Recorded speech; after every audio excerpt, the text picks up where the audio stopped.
no idea where. I cannot see.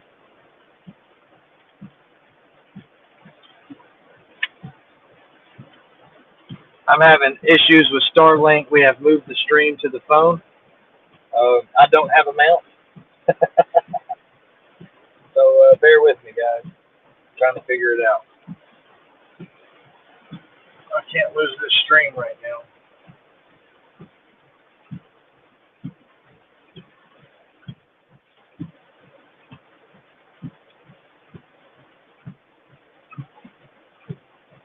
I can't get to the tripod.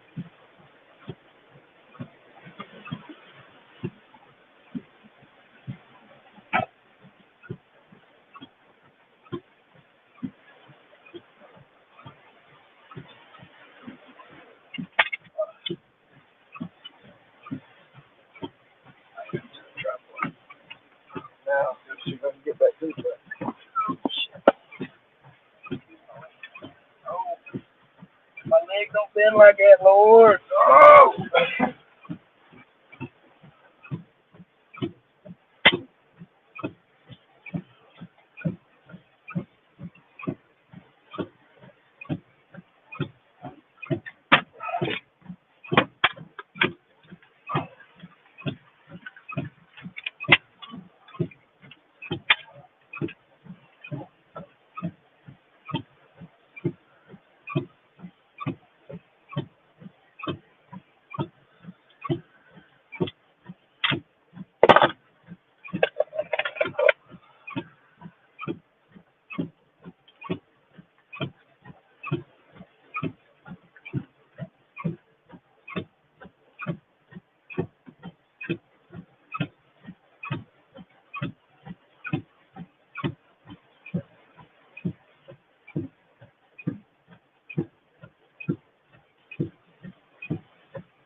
Stream set up on the phone. I got Zello on the tablet now. We're all back at the same loves we were at earlier.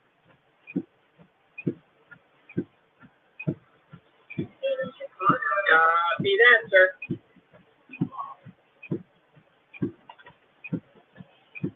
There's a Chaser here I don't know with a Weather Channel sticker on their car. It's a white Explorer, like a 2010, 2012, with a roof rack with light bars all the way around it.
gonna go fix it.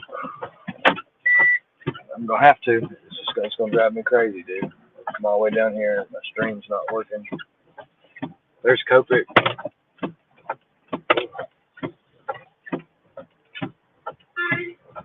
So has now gone through Poplarville and Lumberton.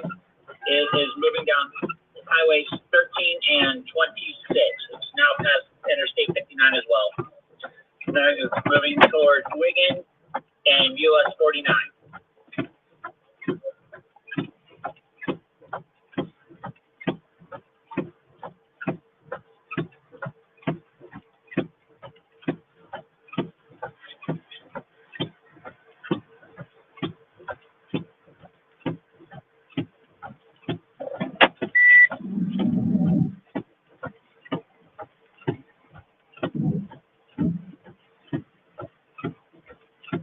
Today could have been a whole lot bigger if we had seen some cloud breaks with better instability.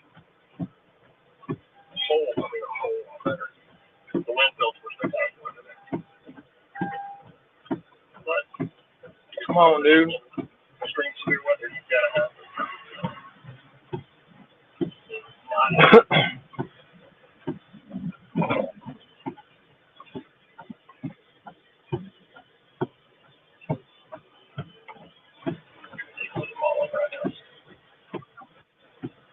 Yeah, it's getting so.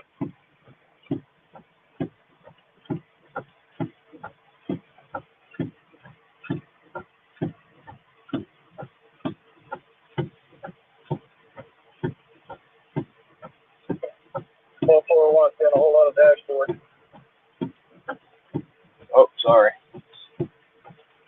Hang on, I'm trying to holler at this guy.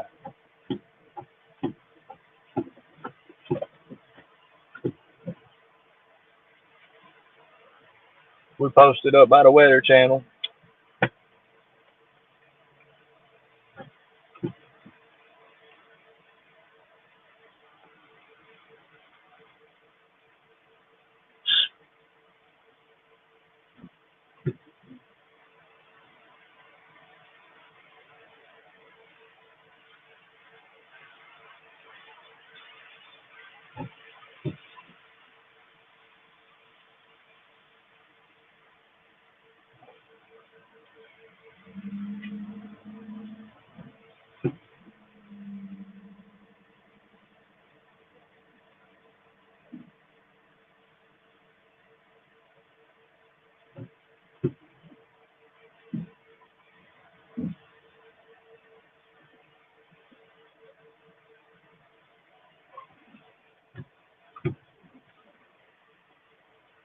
Copic's back there somewhere.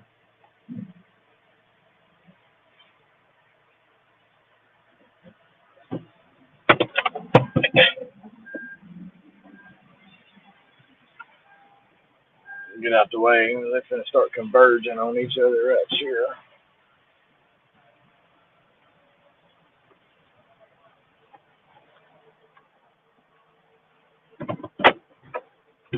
Wait right here. I'm going to see if I can go find a way to get this stupid phone up.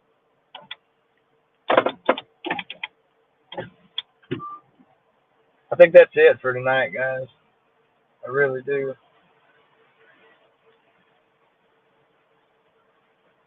There's just not anything else there.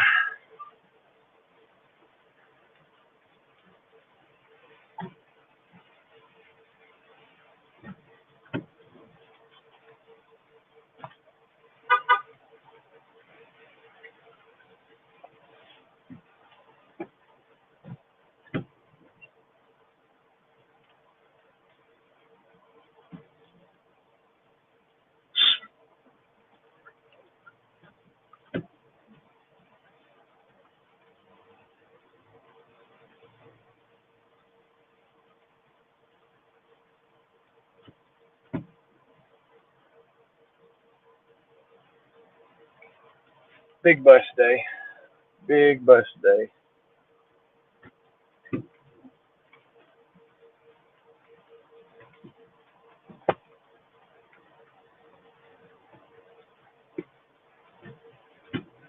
All right, I'll be right back. I'm going to get something to fix this stream. See?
bear with me for a second stream. We're fixing to get it fixed up.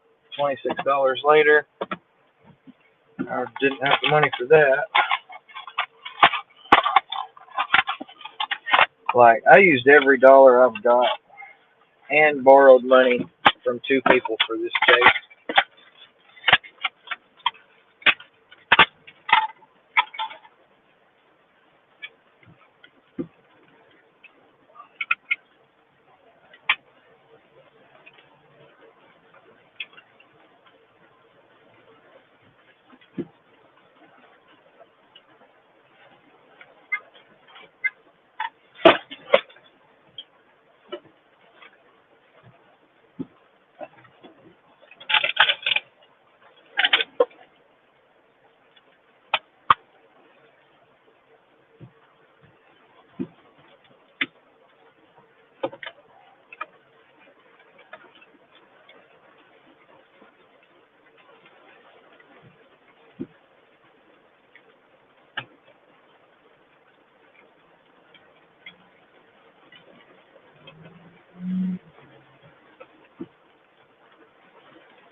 It never stops.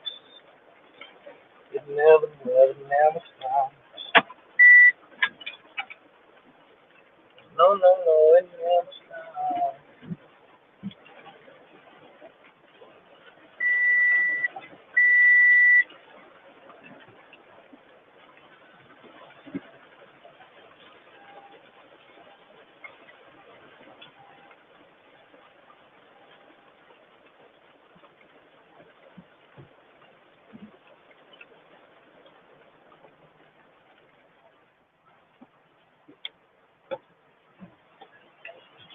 Hey, I can't believe y'all didn't get nothing under that couplet in Hattiesburg, dude. So when y'all shot north, I shot south to capture the sales coming out of New Orleans because they looked promising. I figured we'll give y'all the north sales. I'll take south.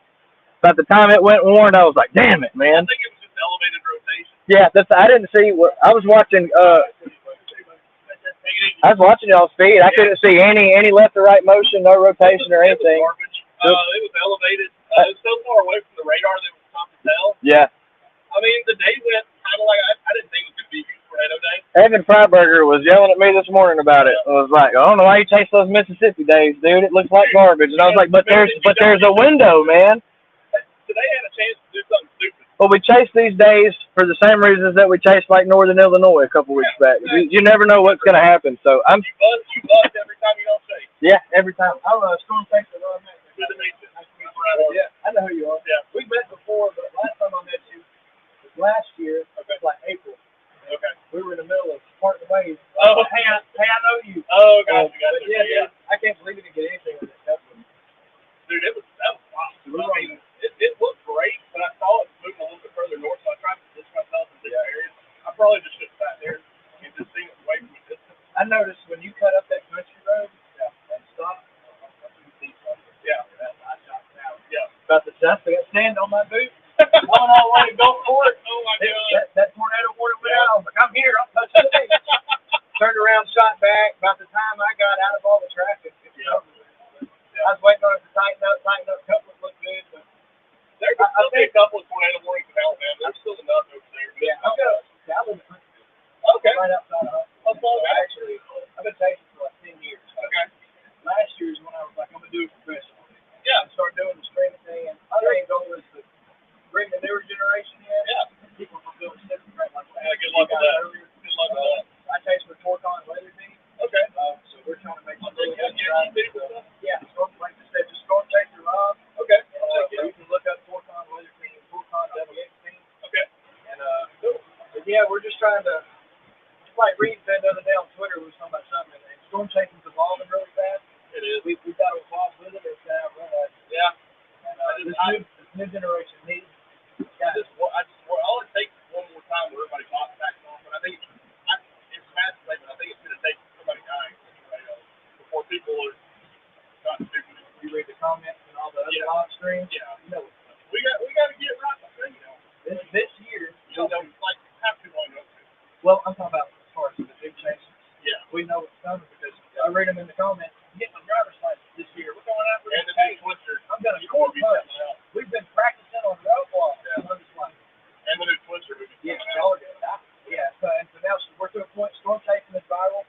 Timmer. Yeah. Thanks, Ryan Hall. I love you guys. We're to the point where it's viral. People are going to pick it up. The community that isn't making any traction, streaming games, it's going to go with it. Yeah. So it's coming, but I hope we're to a point where I still think when I take stuff a little more rather than picking up the phone. dude, I'm self-educated for years. There's so many free resources out there. There's no reason for nobody not to know. But the problem is we've got to take this new generation that's kind of got to put them under a wing, because if we don't, we need schools.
See you, buddy. I'll see you under the next one somewhere. Brad Arnold, he's a good dude. Good dude, good chaser. I respect the hell out of him, dude. He puts in a lot of work. Grinds really hard. We're all calling it, guys. It's over with. There's still a tornado threat for southern Alabama. Don't think that threat is gone. But Mississippi, you can take a breath. Like, seriously. Mississippi, you can take a breath. We're not going to kill stream. I just bought a phone mount. So what's the point of that? But let me get my navigation going.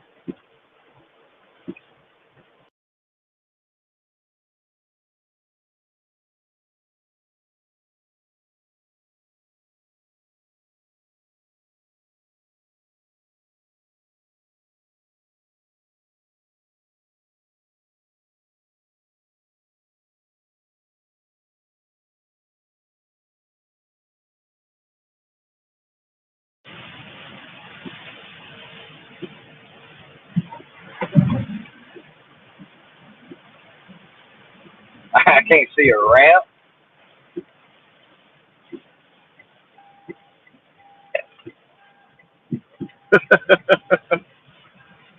Yeah, I can't believe they didn't get anything under that couplet south of Hattiesburg. But that makes me feel better. That makes me feel better for going south. Because I was just trying to spread us out over all of the sales that looked good. And when I saw them going north to Hattiesburg, I didn't see a reason to try to stay in a group like that. I'd rather us try to cover a larger area. It's just crazy that Brad didn't see anything underneath that.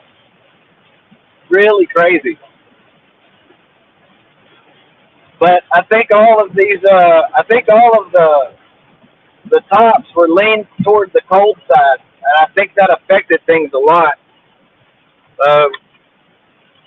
It's just unfortunate, you know? It is just unfortunate.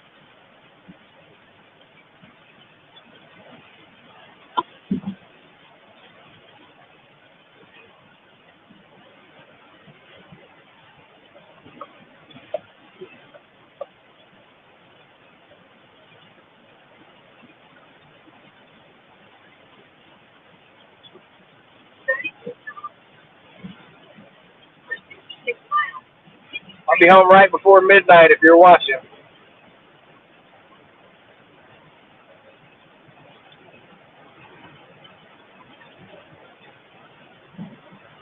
That's the second time that I met Brad Arnold The first time was like a 5-second, hey, what's up? I know who you are. Go get it, dude. Introduced myself to him formally and Torcon. Uh, Storm chasing is changing so much, guys. Hopefully we can all come together. And I don't care who you chase for, what team you're on, what your contracts are.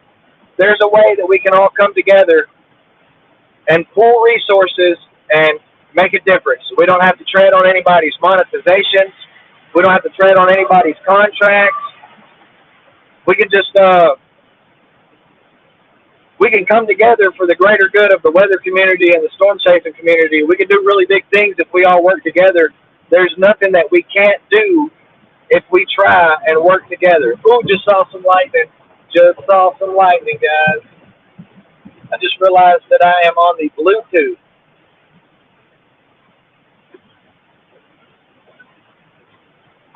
How is stream audio?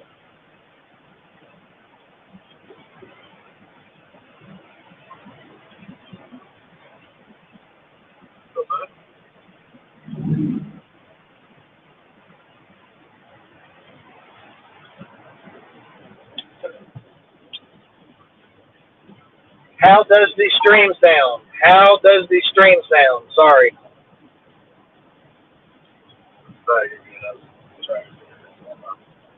Stream sounds great. Audio was good. Video was good. Everything. Everything's perfect. I mean, it was phenomenal.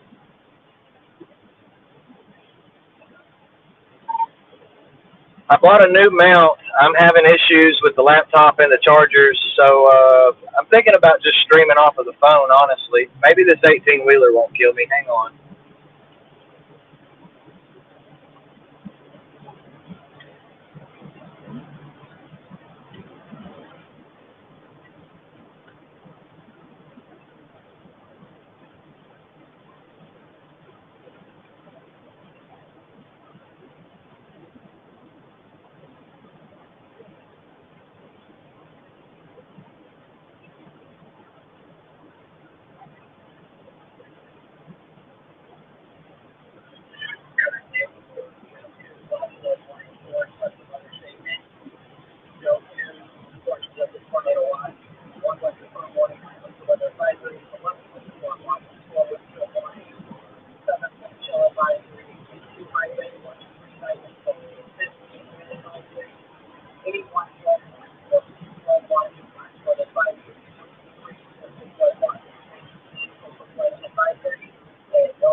Five hours to home, guys. Been a long ride.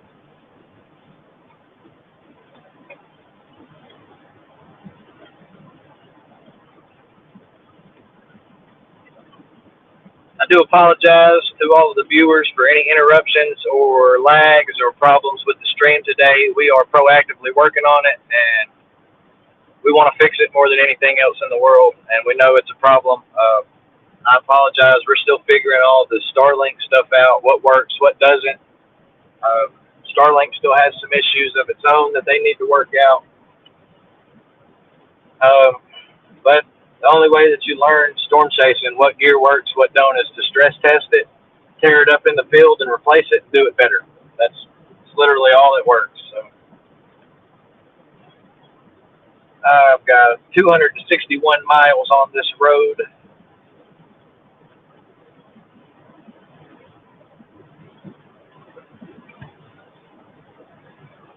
We're chilling.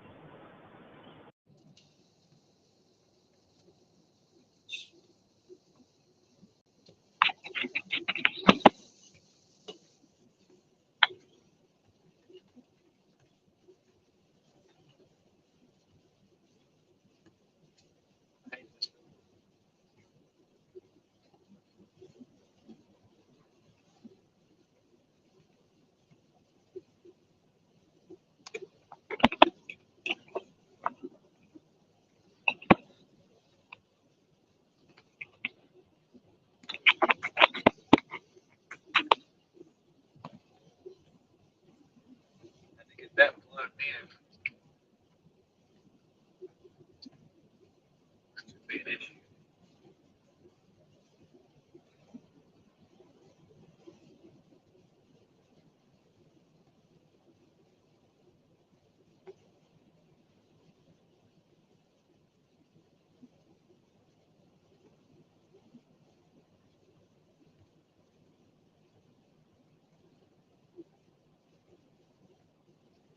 We're just gonna have to start streaming off the phone. I don't know another way to do it.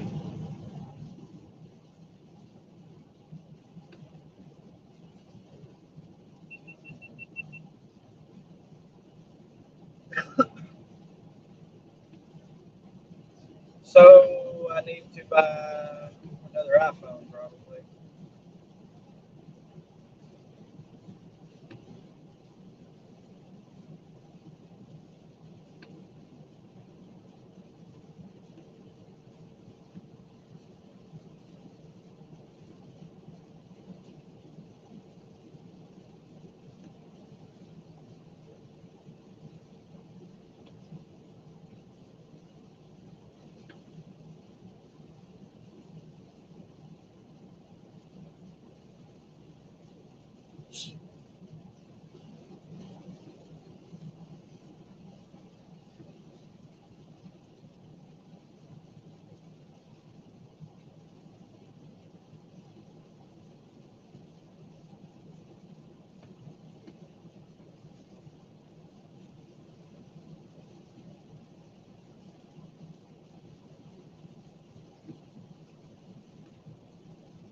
Like Brad's right behind me. Let's get out of Mississippi, Mama. I don't know why we chase these Mississippi days. There's something that always draws us down here, and we always go home disappointed. But the times that we don't, well, you all know how those times went. Yeah, it looks like Brad Arnold's right behind me. So.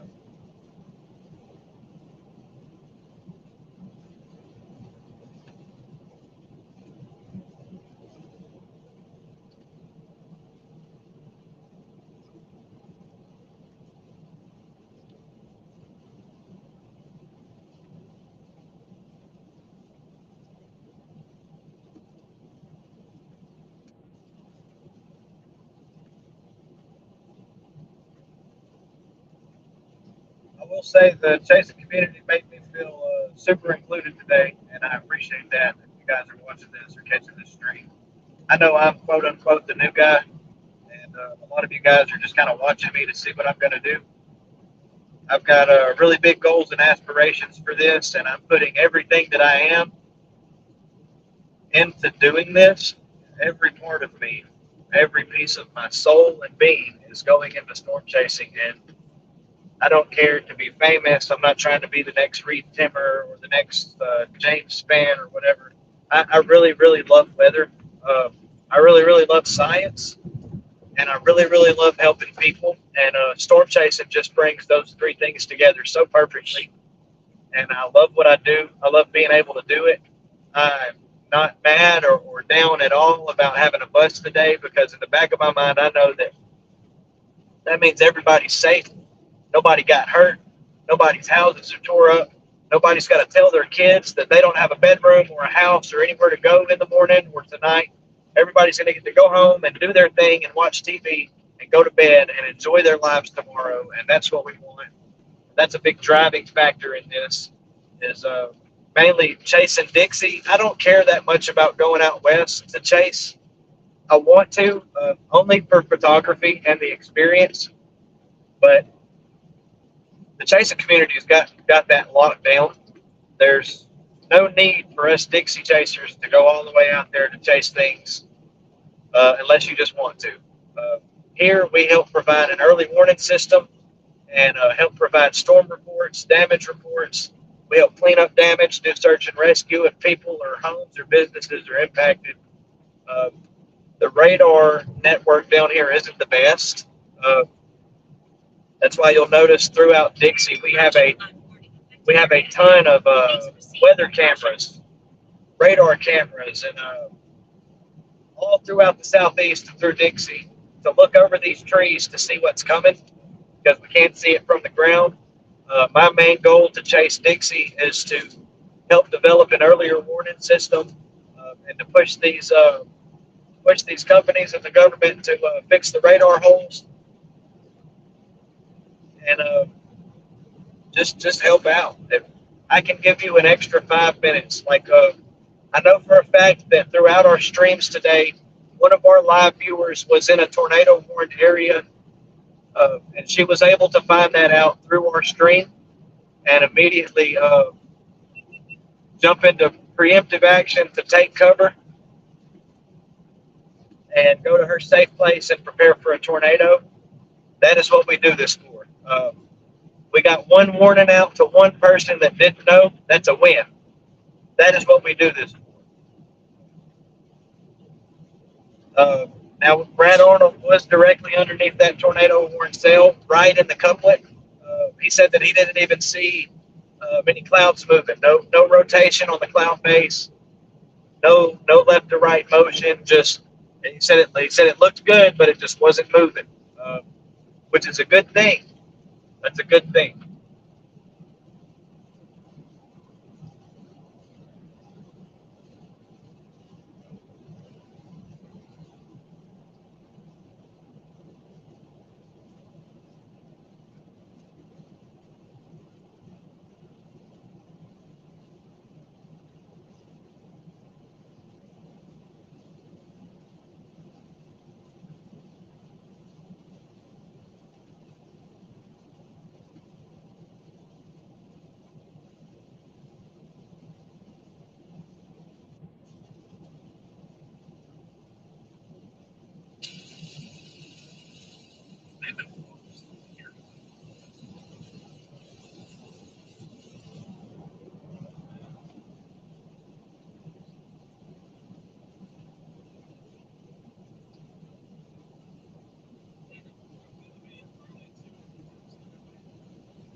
And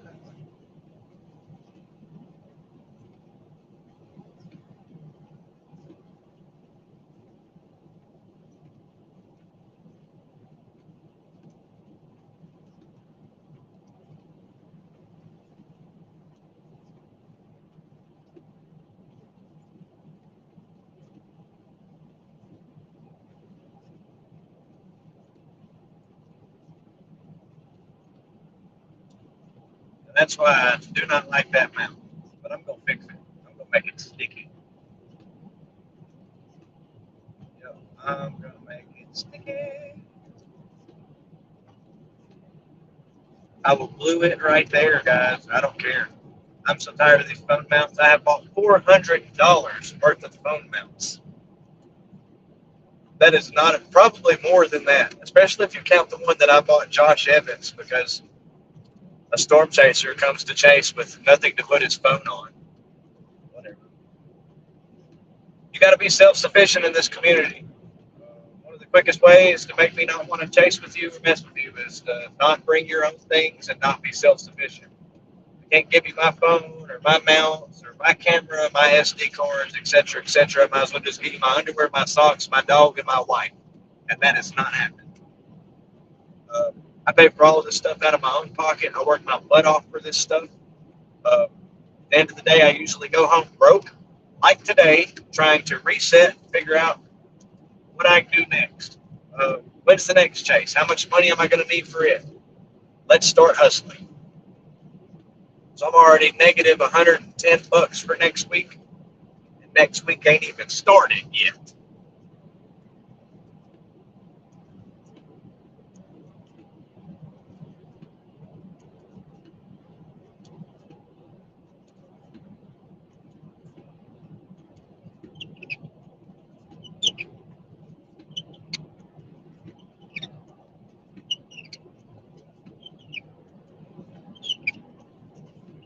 Yay.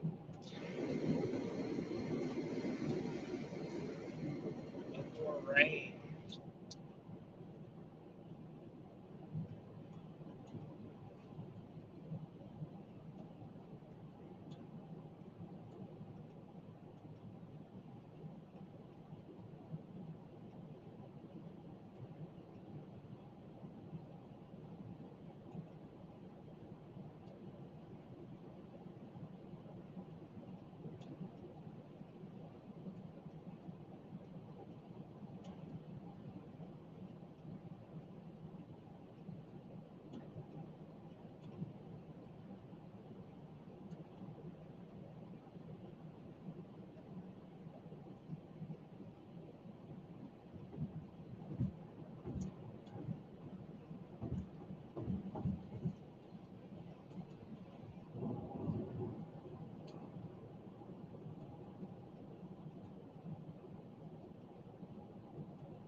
At least the iPhone picks up the stuff better at night than the GoPro does.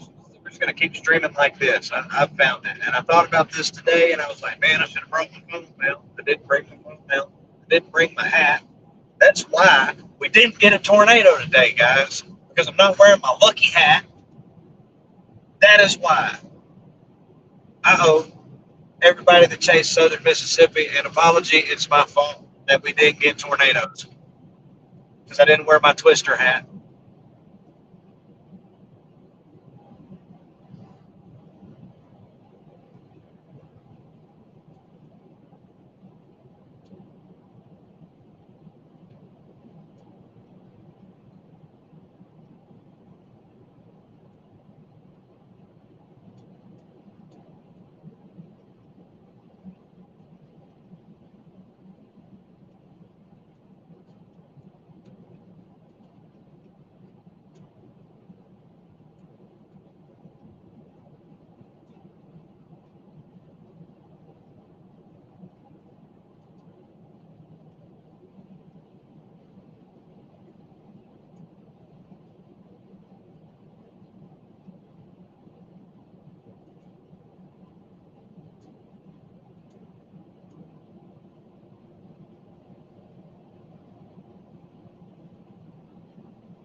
Y'all noticed I cracked that Red Bull earlier, but I quit drinking it.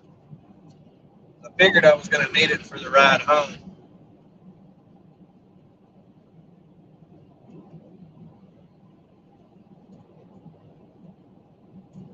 Clean feed means a clean, non-lagging stream. Clean feed also means no logos or anything like that.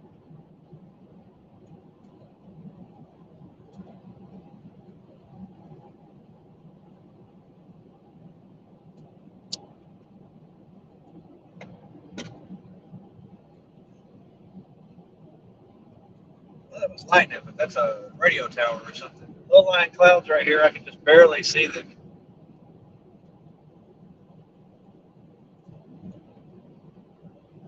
It's for everybody on YouTube. I turned my light bar on. Ooh.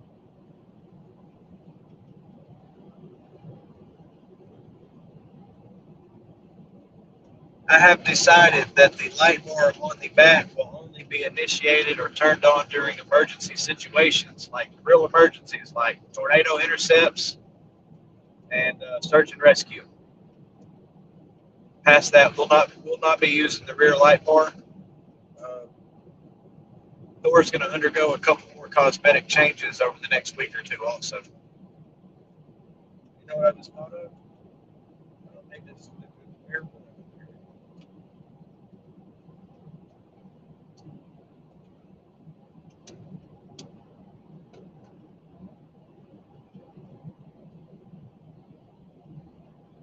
Hattiesburg, lighting these clouds up here.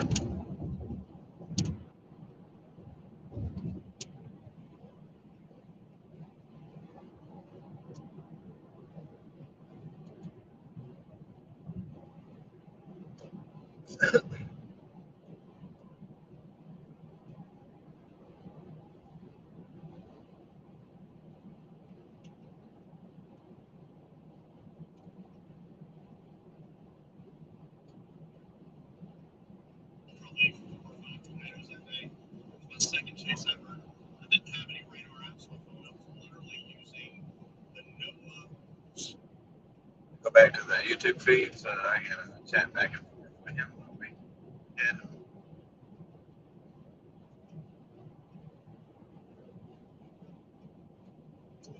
Selecting a couple of creating the logo for my fantasy football team, featuring an animal.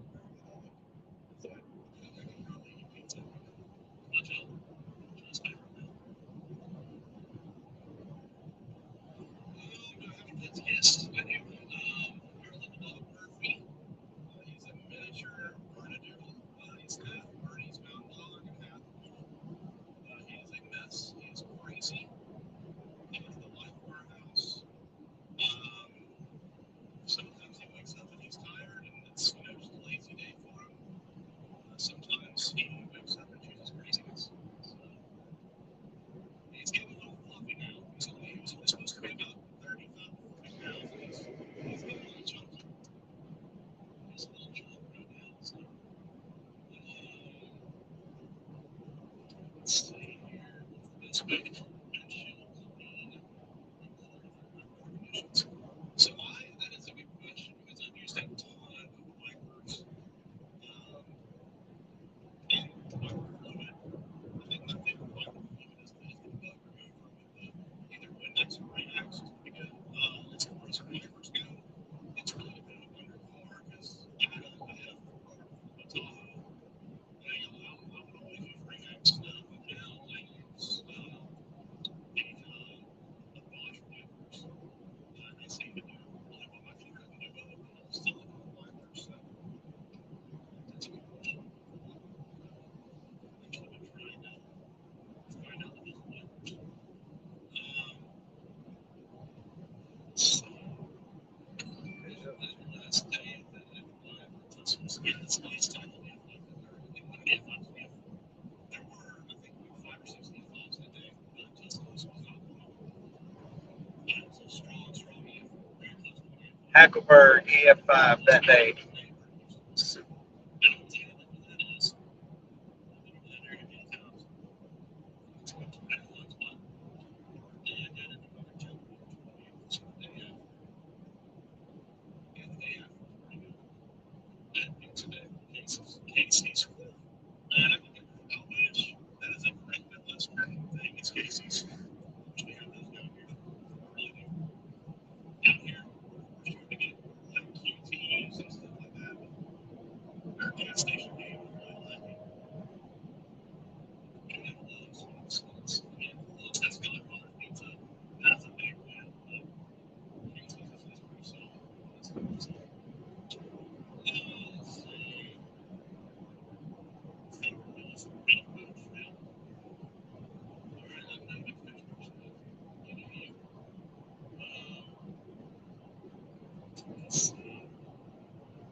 Yeah, there is still a tornado threat, but I mean we're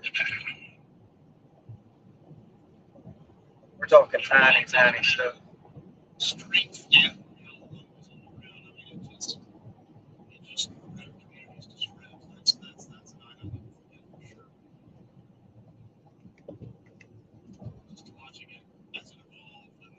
Go. You can't pull out in front of people like that.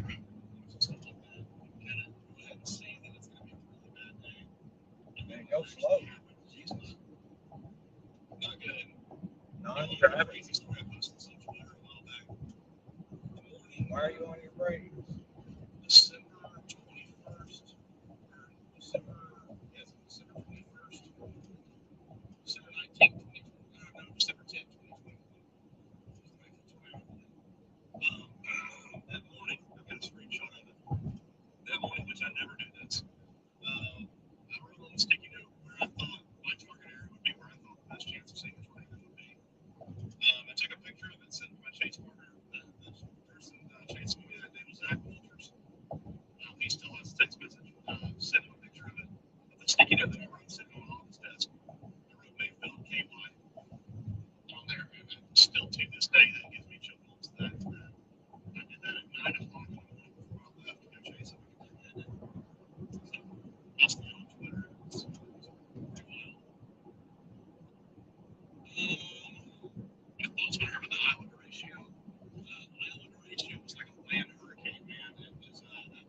tripod was up here. Chunk it in the back.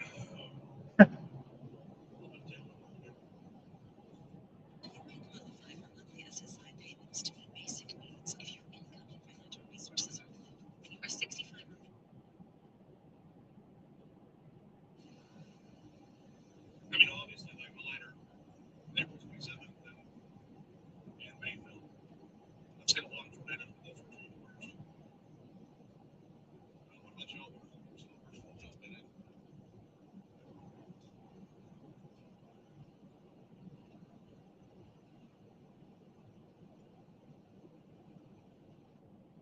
Athens, Alabama.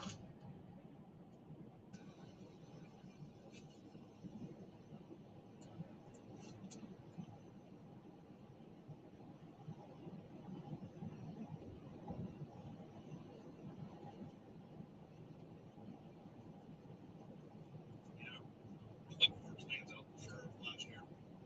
That was a really bad tornado. I think this year we're bad for tornadoes. I would say this year's probably be an average year.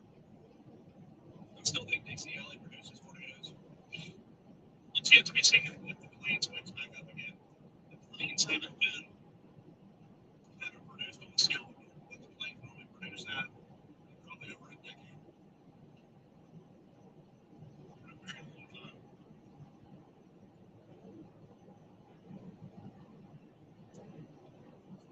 Katrina had a bad 10 hurricanes, man.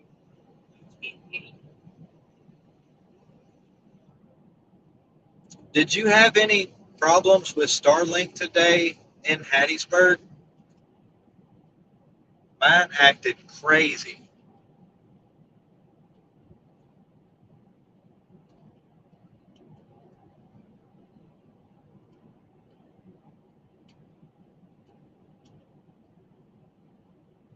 Chance to be chasing in North Carolina. They have friends going to get there, but chance to be seen. Typically, systems will make it by then.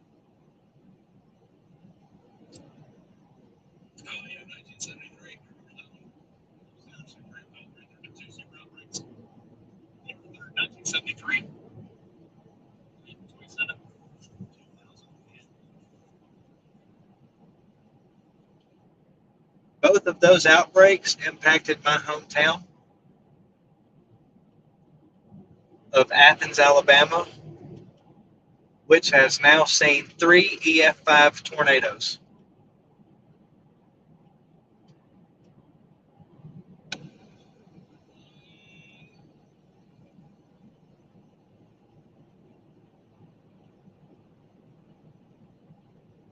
Oh, Robin. Yeah, sorry. That's confused for a little bit. It's been a long day, dude.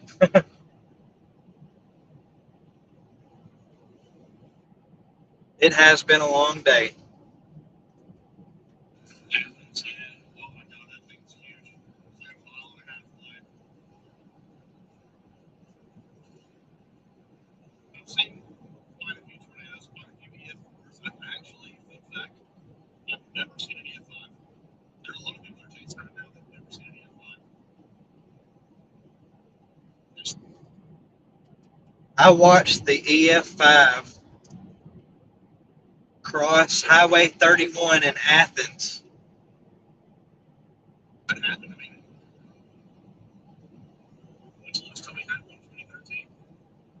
So over 10 years ago. The last time we had one was over a long 2013.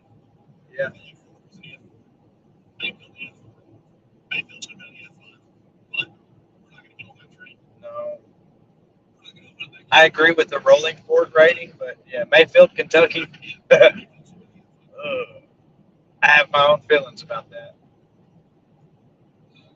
City. Unintentionally in Sherman, Texas. And that counts. That's good enough. I mean, it's good.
So I made the jump and bought the regular Gen 2. It has been awesome, but it hates Mississippi.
That is the day that I fell in love with tornadoes and became a storm chaser.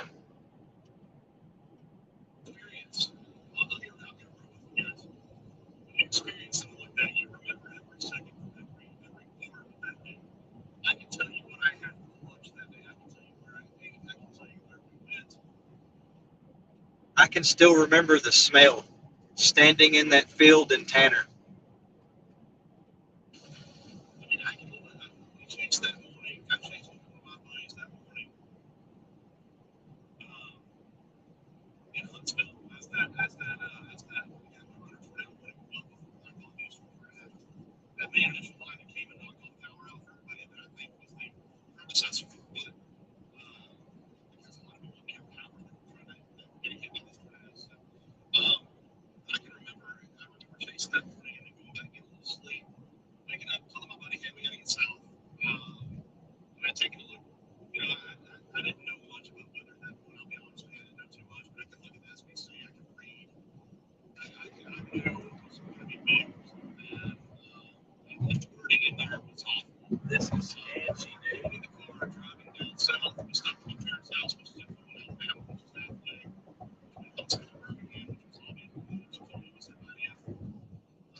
Holy crap, dude.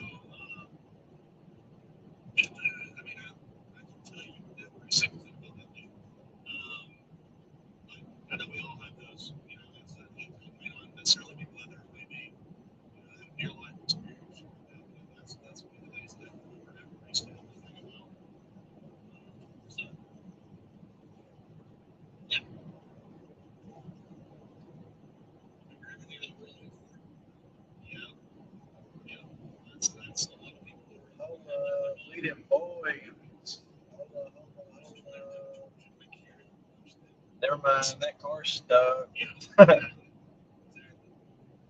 Drove in the goods and said, "Leave it, Charlie. Leave it."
Sorry, I had to check the GPS.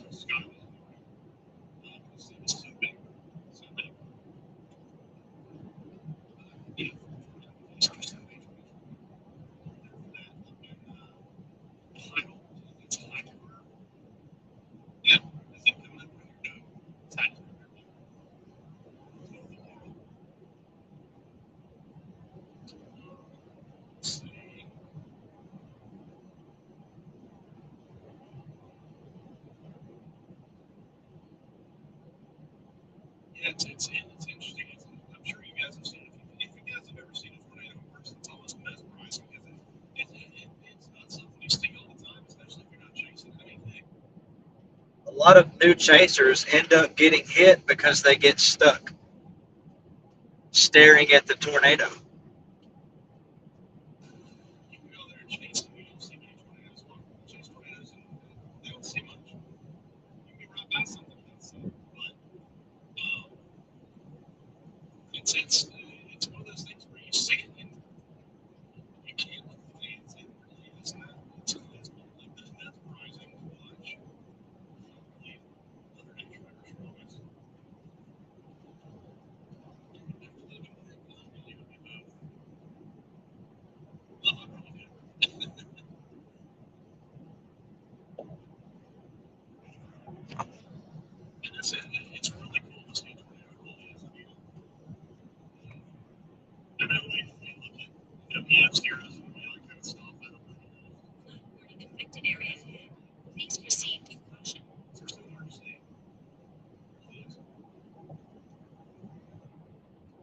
Just don't tell them that they can walk around in an EF2.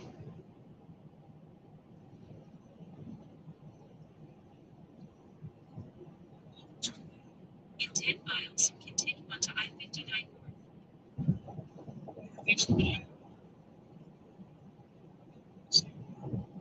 That's right now. You haven't seen one yet. We have salad one day, and I'll get you tornado. Oh, we're gonna get one today. Although we're at surprises, we're gonna get one. That exclusive tornado won't be on there. Nobody else is on this one. Or they fail to make multiple escape routes and power lines or trees kills that escape route.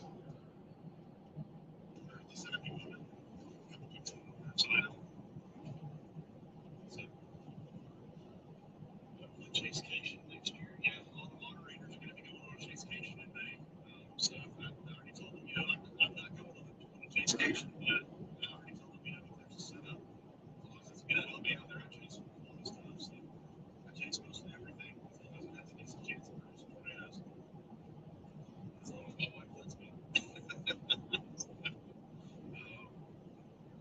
been very supportive. So may not be much to figure out, but definitely appreciative for support. I love.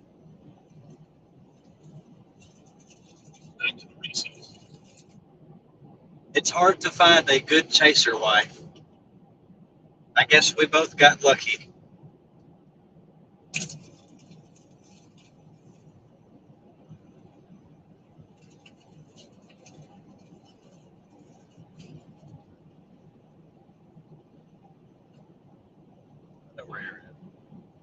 We're way back there. It's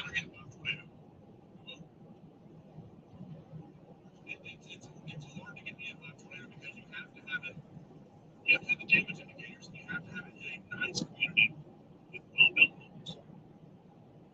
Think about it. When you hear tornado damage, What is that? you hear trailer parks, cars turn over, trees snap. You really need to hit a nice subdivision that is a well-built home with neighbor the ground properly. That mobile homes are death traps, even in a theory, yes, they're strong wind calm. But to really get the EFI, you have to hit those nice homes, like well-built structure. Yeah, you got to hit the rich people neighborhoods if you want to get an EF5. That's the only way they're going to rate it that way. But it's hard to get an EF5, it really is. Do I think we've had EF5s since? Yes. Just by wind speed, yes, I do think so. But we don't have the damage indicator. That is what EF school is based on. It's based on that. It's the damage indicator. So it is what it is. It's the best thing we got right now.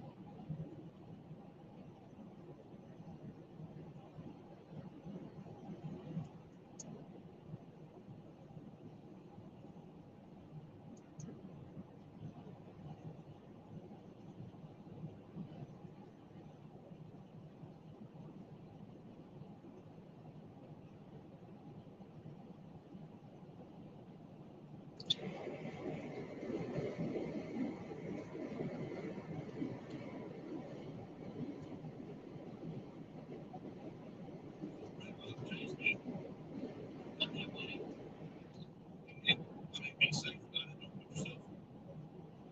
Don't put yourself. Get out there and do it.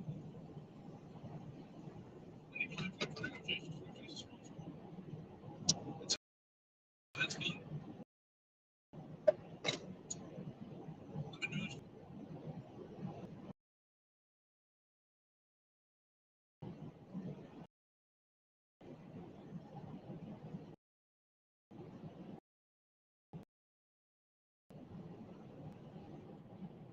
Brad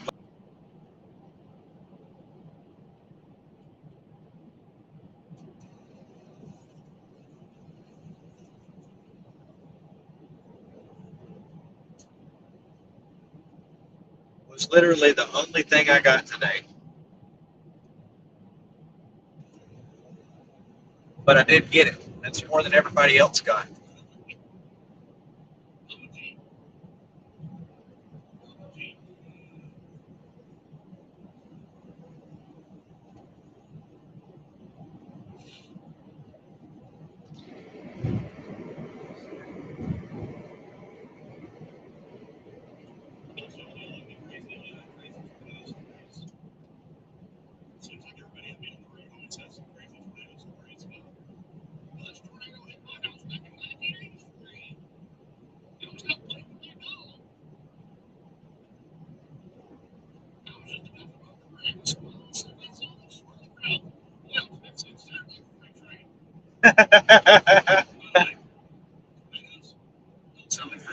No, they don't.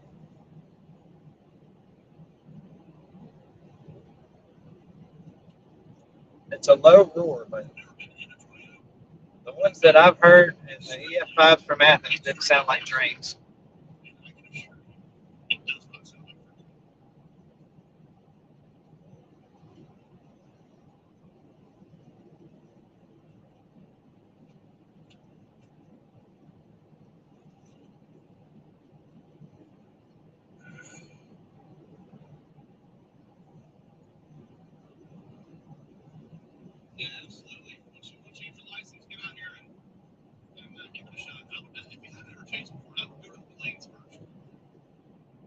Yeah, don't start chasing Dixie.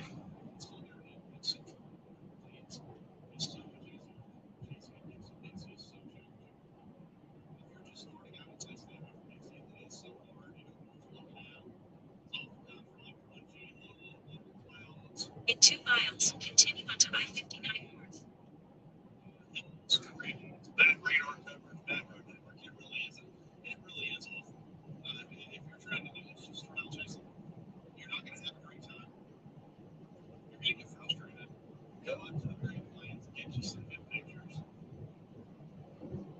And then risk your life in Dixie.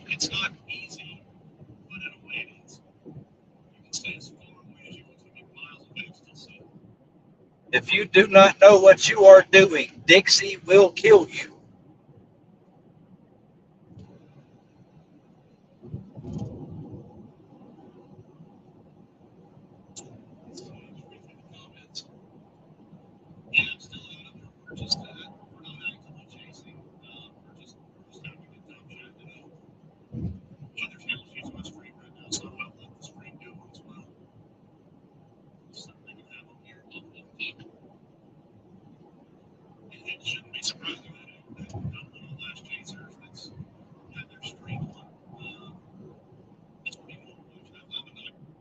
Me and you are the last chasers streaming.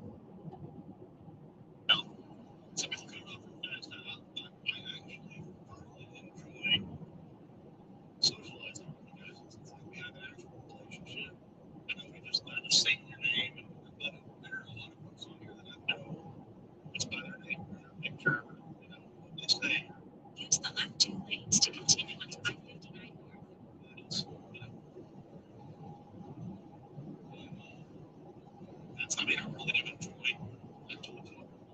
Continue.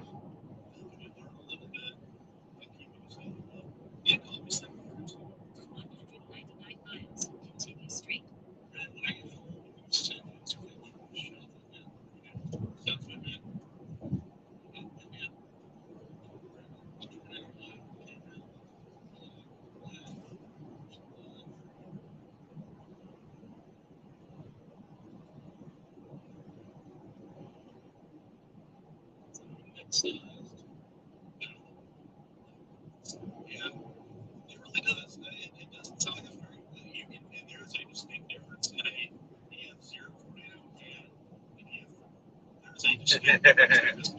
Yeah.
10-4. We currently have no storm-based warnings on the board.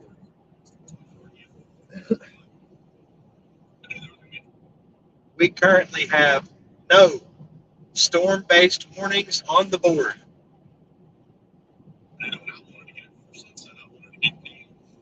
Once again, we have no storm-based warnings on the board. Code green, guys.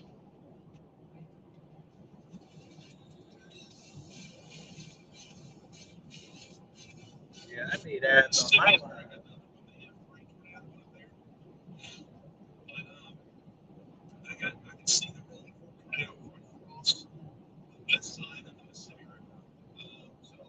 Holy shit.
Dead as shit.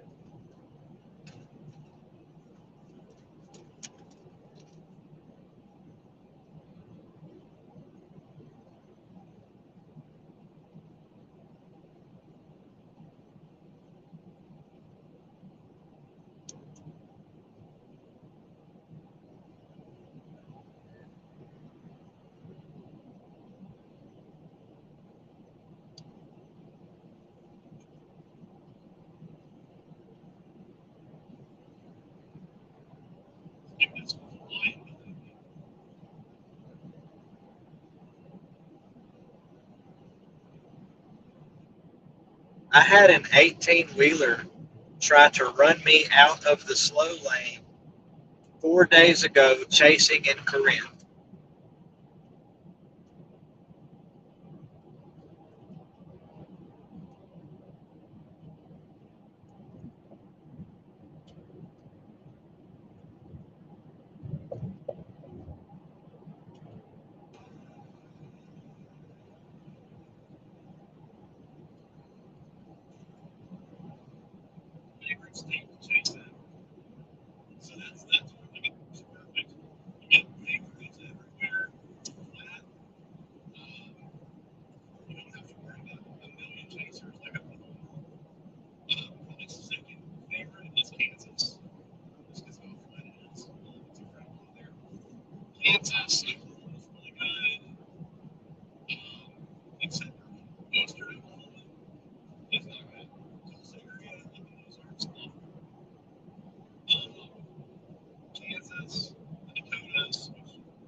You ain't lying.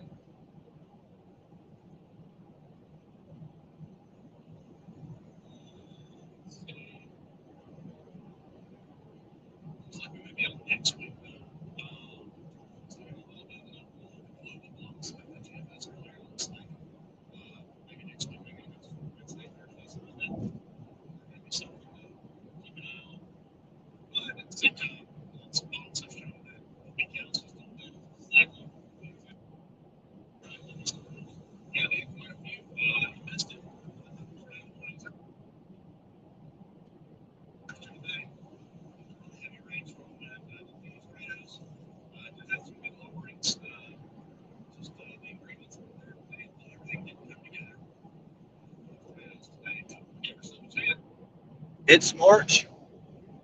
Chase everything.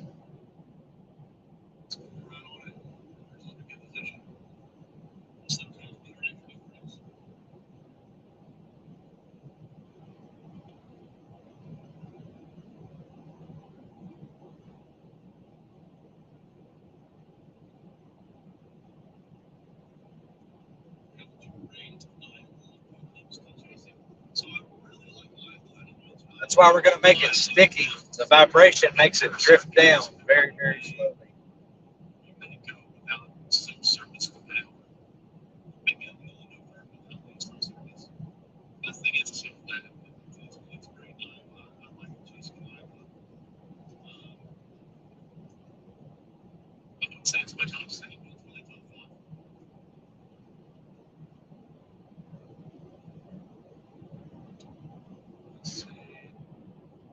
What is your least favorite place to chase? Mine's probably going to be anything in Tennessee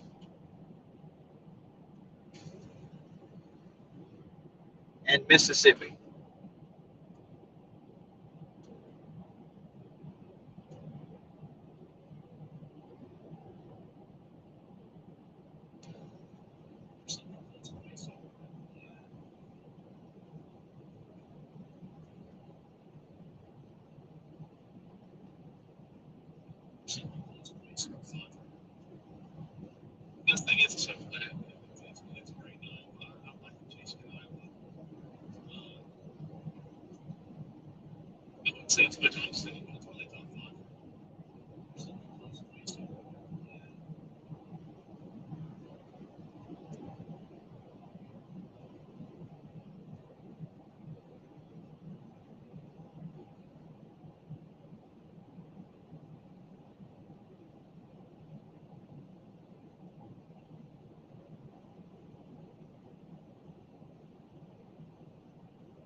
That tree damage is about 5 miles north of Laurel City.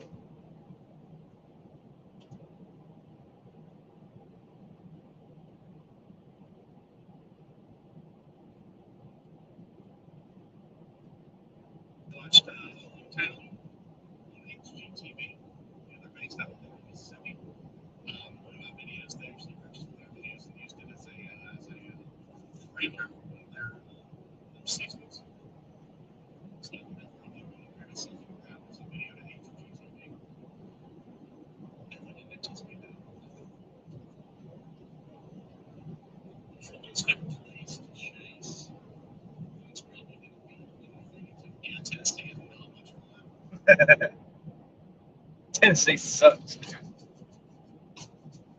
Straight up.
Just now getting to these comments. Sorry, give me 1 second.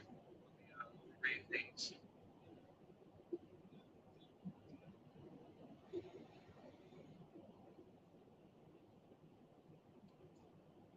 I will. Let's see here. Hi from Eugene over again. Where are you tonight? We are. Actually, I have no idea where I'm at right now. Hang on, check.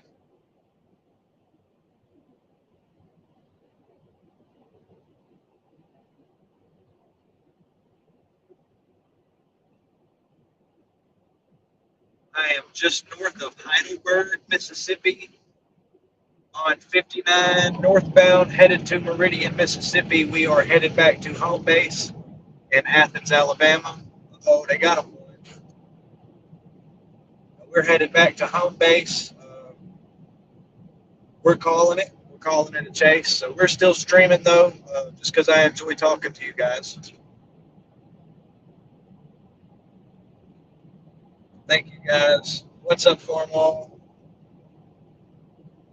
Ooh, oh, that's no bueno. Really bad wreck right here. Southbound lanes. Yeah, Brad's just now coming out of Laurel.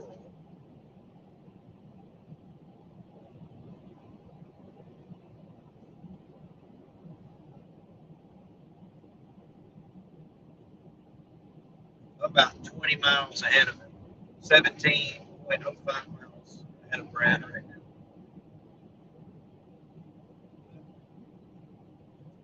What's up, guys? If you're tuned in and you have not yet, could you please hit that like button? And if you haven't joined the community yet, go ahead and hit that subscribe button. If you would like to hit that bell icon at the top on YouTube, enable all of your notifications so you never miss a live stream or an upload or a video. We storm chase often, and we storm chase more distances, and we're only getting more and more involved in it. Drove about 12 hours today. Put it into perspective, I live right by Huntsville, Alabama, North Alabama, close to the Tennessee state line. I still have sand on my boots from Gulfport, Mississippi Beach. So, yeah, but I love it. I love doing this. I love chasing. I wouldn't change it for the world.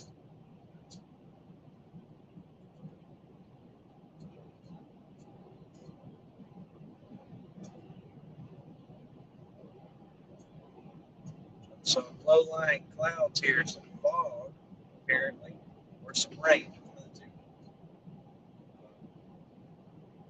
It looks to be fog, probably close to some water.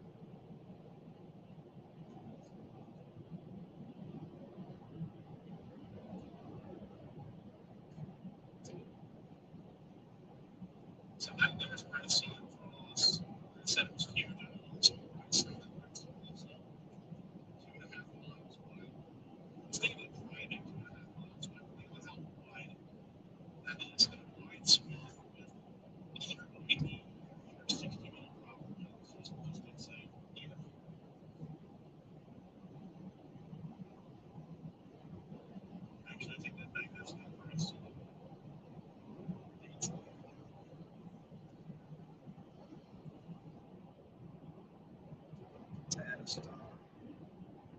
Gas stations.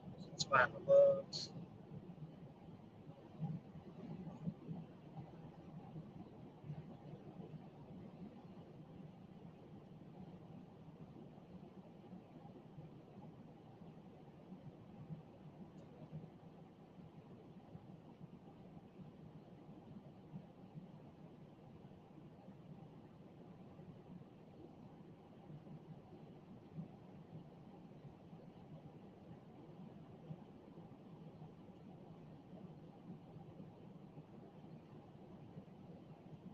Go to the blind day. Let's do that.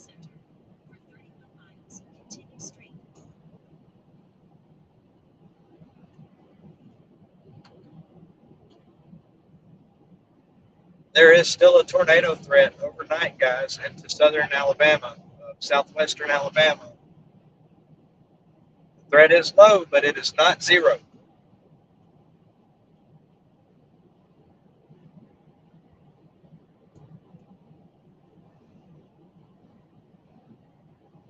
I still can't believe Brad Arnold's positioning underneath that rotation couplet earlier south of Hattiesburg. That was nuts.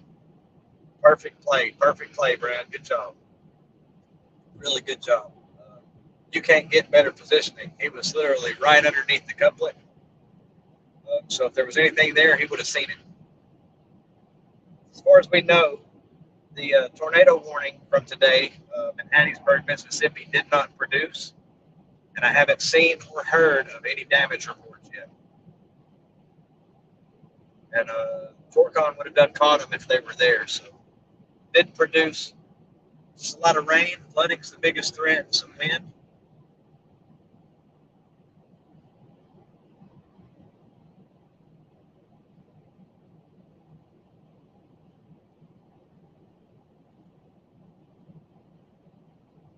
Man, I'm tired, guys. I've been up since I went to bed about 11 o'clock.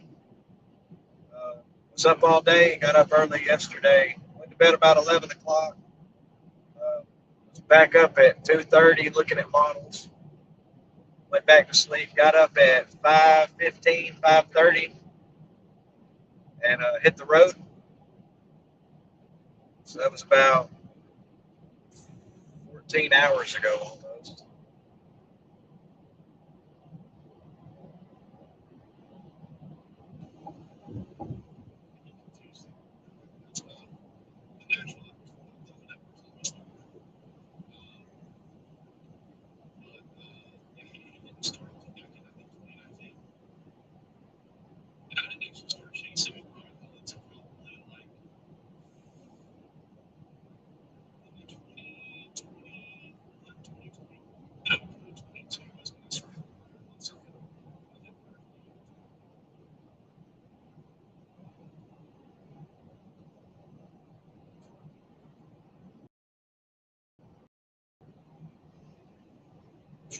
It's always interesting to me. So once we get to the damage map, I'll let you guys know when the damage map starts. And then we should have that ends. Once I have it started here, it's in the area. You guys will just see it's in the middle. So we got those happening right now. It's 70. And you guys right here will see just how wide this thing is. We're getting close. We're trying to burn around that.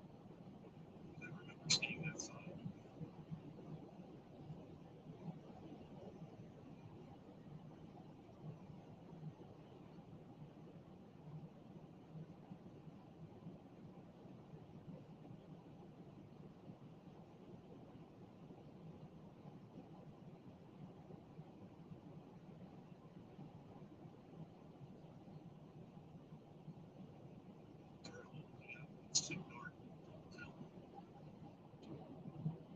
Laurel got hit by a tornado last year also with one fatality.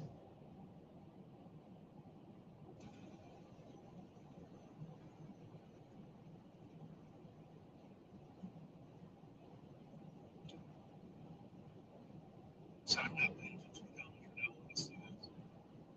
It's always good to see, just how wide this thing was. But I don't think it's back up how big the damage was. You're not going to see it. It's dark. Again, this is the damage map from the Easter Sunday. That's still so tornado if we're a mile away. I'll let you guys know once I get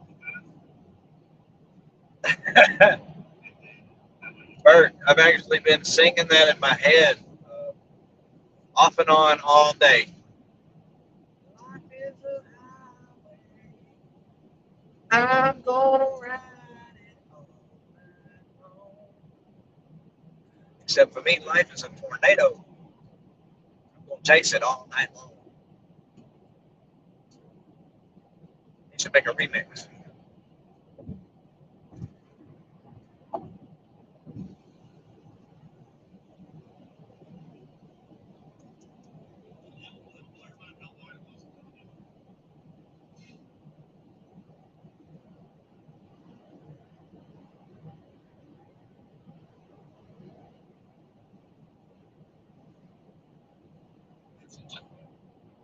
I couldn't see the tree damage when I came through. I'm about 14 miles ahead of you.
I am.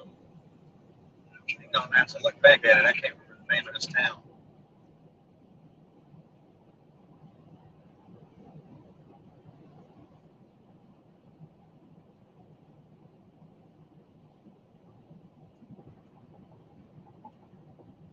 We are almost to Stonewall, about 30 minutes, 45 minutes away from Meridian, Mississippi, headed north back to Huntsville, Alabama. Yeah, it fizzled out. There was a Martin, Tennessee. You'll get some excitement soon, Burke. It's waking up. Yeah, there was some good potential today. We were all pretty much in the same spot. And Brandon Kopic and Brad Arnold went back north. We all shot south for a second, kind of chased the warm layer. And I noticed them, they turned around and passed me and headed back north. They were after a cell south of Hattiesburg that had a very nice, beautiful, tight rotation coupling on it. I saw some sails coming out of New Orleans, moving up towards Gulfport. We're going to go right over Gulfport that had some loose rotation in it. Seemed to be on an uptick on a strengthening trend. So I decided to shoot south to Gulfport to the beach and let them take the northern storm just in case anything on the south side went. Then there was a crazy inversion layer that happened. Everything shifted back north. The warm sector pulled back up north. They had an awesome structure on that storm. I talked to. He didn't get to whisper much today, so Brad was right underneath that couplet. I've got Brad's stream pulled up over here. Brad's like 14 miles behind me. We're both headed back to Huntsville. He was right underneath that couplet and said that he looked up, he couldn't see anything, no rotation, no spinny clouds, nothing. Yeah, Ryan called him the tornado whisperer. I'll take a chase around the proximity of Brad Arnold any day, man. They usually pan out.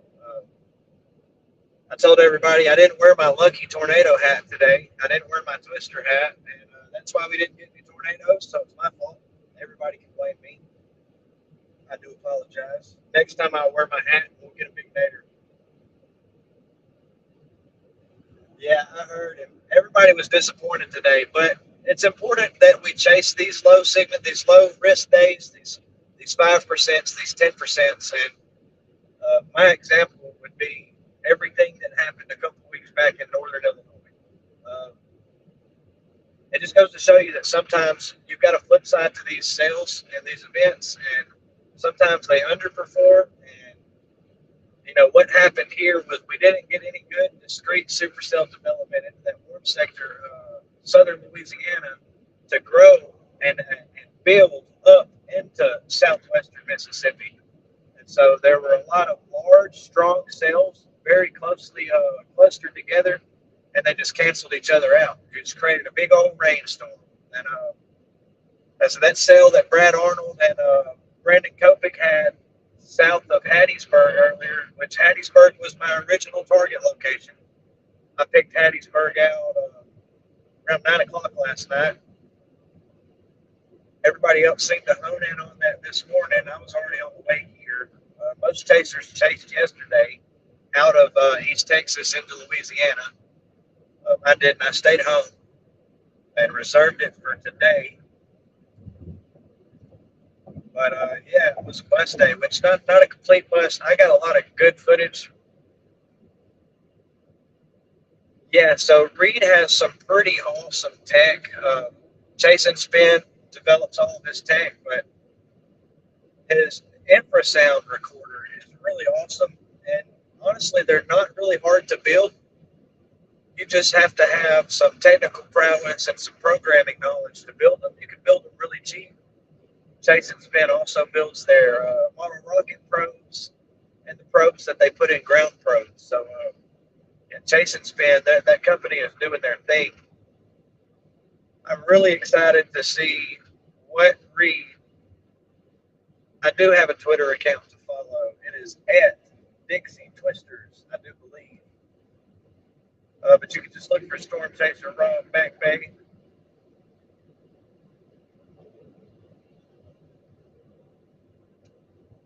But my Twitter handle is at Dixie Twisters. I'm pretty sure that's right.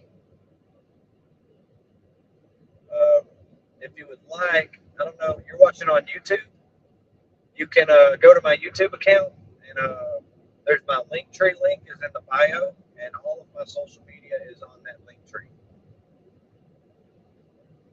Low line fog right here, starting to move in from all the rain.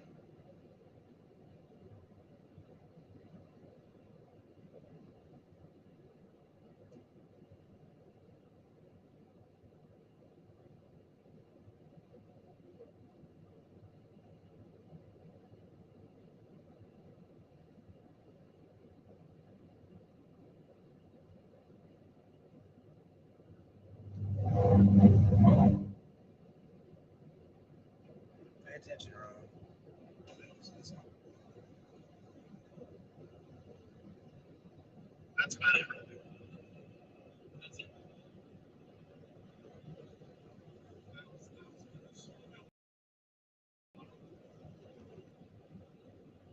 He's coming through, showing the damage north of Laurel, Mississippi, right now, and that tornado.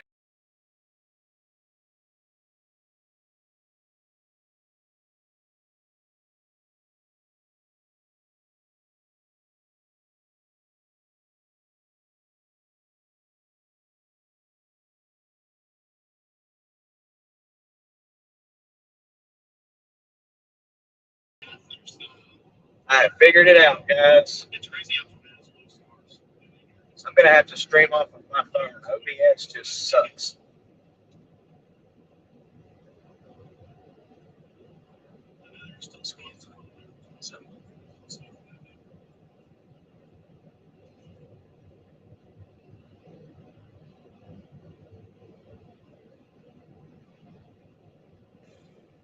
We are 11 miles out from Meridian, Mississippi.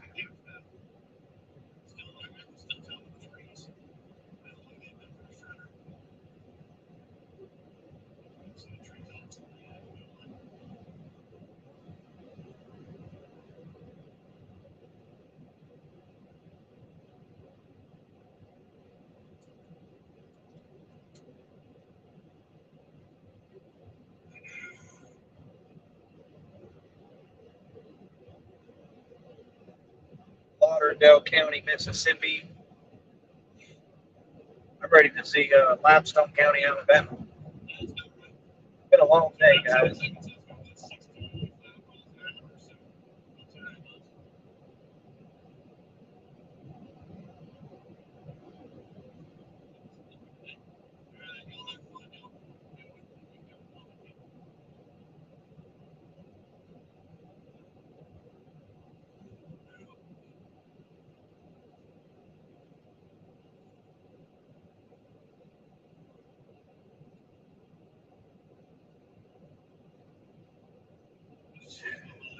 Reed was doing his tornado chant.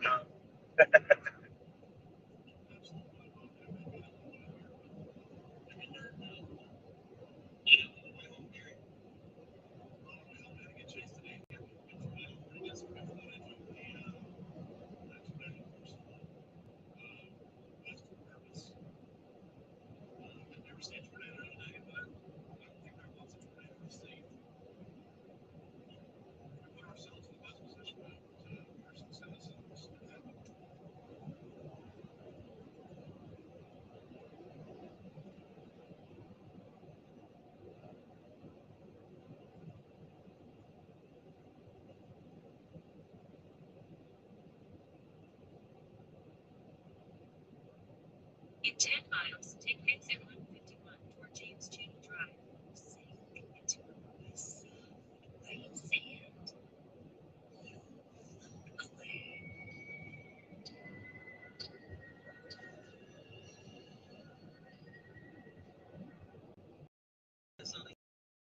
So this is the panel camera internally. It's like a cinema camera.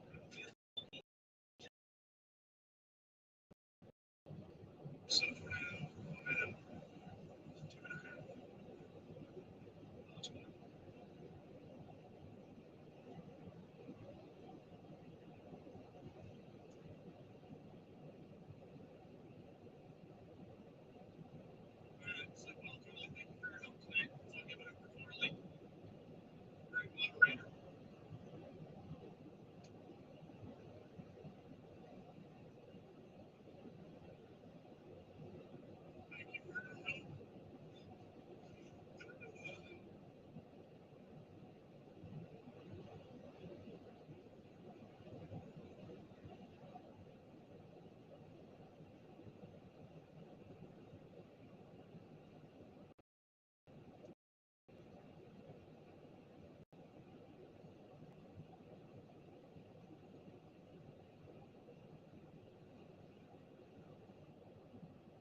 I'll see you next time, buddy.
Okay, thanks for letting me know that.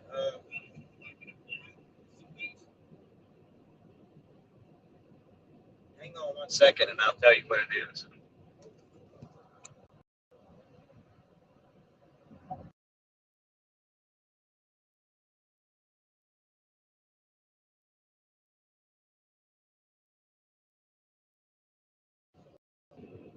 Let it be why. My Twitter handle is the @ Nader, N-A-D, Nader Chaser.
All right, that would be why it's not working. My Twitter handle is the @ Nader, N-A-D-E-R, Chaser Rob, Nader Chaser Rob. And I guess I changed that handle from Dixie Trackers, and I'm gonna have to update the link tree with the URL change probably. So it is @Nader Chaser Rob.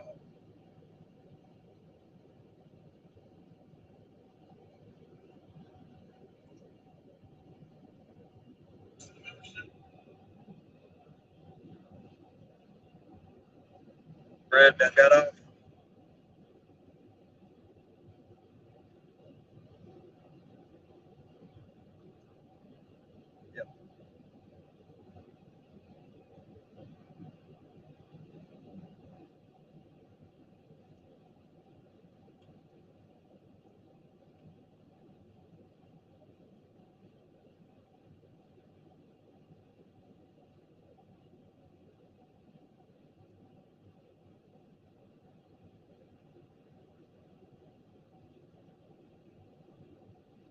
This is the worst part of it.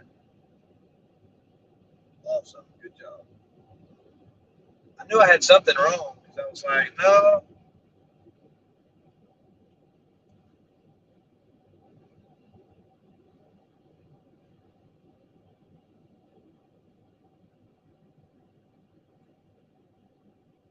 I got to thinking about it, and I was like, I think I did change the handle.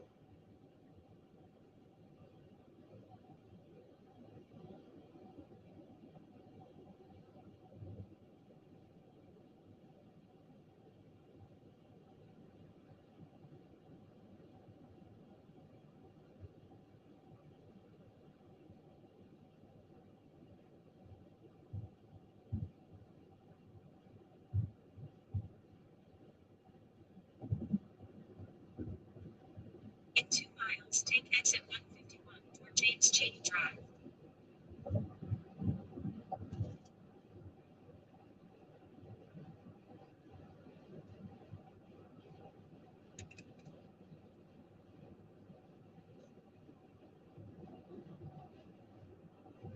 Your lights are so bright, dude.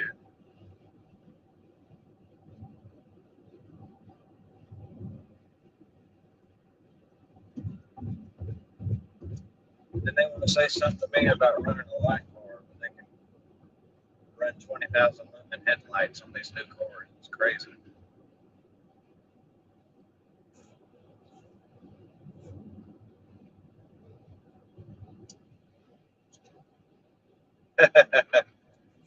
Yeah, this is the hardest part is going home.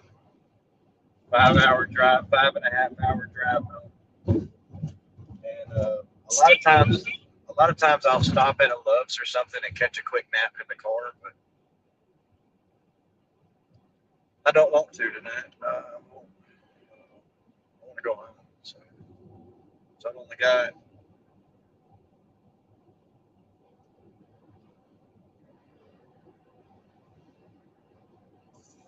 Use 4 the hours right left. lane to take exit 151 toward James Like Cheney that. Drive. Yeah, I couldn't be an 18-wheeler driver, dude. That would suck. Like, I hate driving. I drive a lot storm chasing, but I don't mind it because I'm storm chasing, if that makes sense. I'm going to shoot over here to the pilot because I'm not going to make it to the Loves. Take the exit, then keep right onto Valley Here's the good news. My stream isn't going to disconnect when I go under the thing. Keep right onto Valley Road. I'm going to Then put it turn on right cellular. onto Tommy Webb Drive.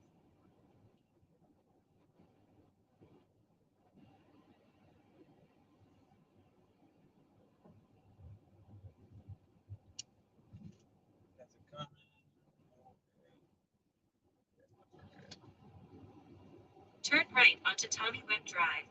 Then turn left into the parking lot.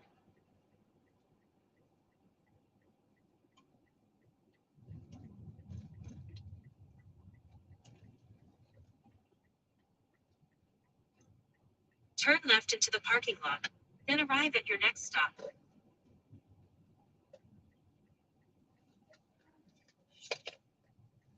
And just like this. Now,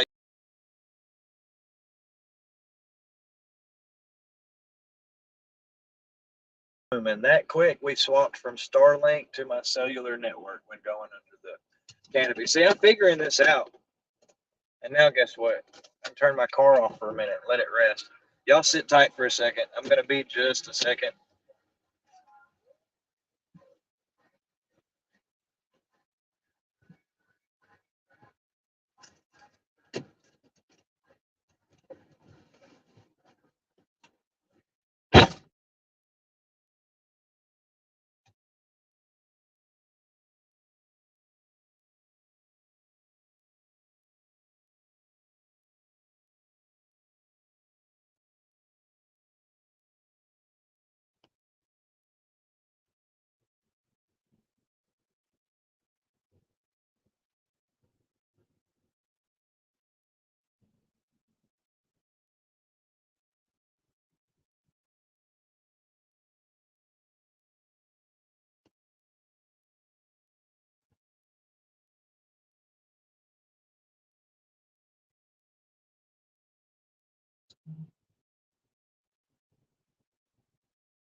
Is there any gas around here? Because the pumps went down. Why did the pumps go down? This don't make no sense. I'm so sorry.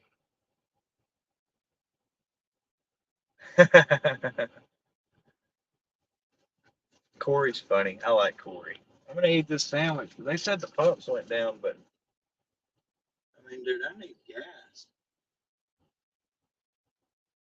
Continuing I got route to time home. for this.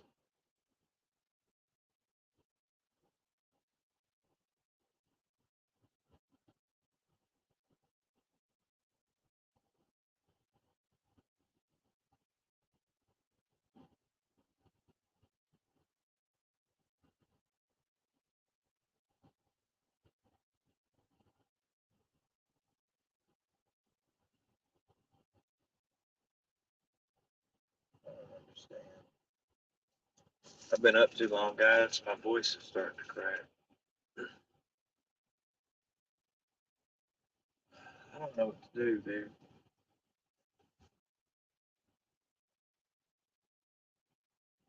I ain't never in my life. They said the pumps went down. You want to wait? I said, how long until the pumps come on? She said, we don't know. I don't understand. Why did the pumps got to go down, dude? Tired.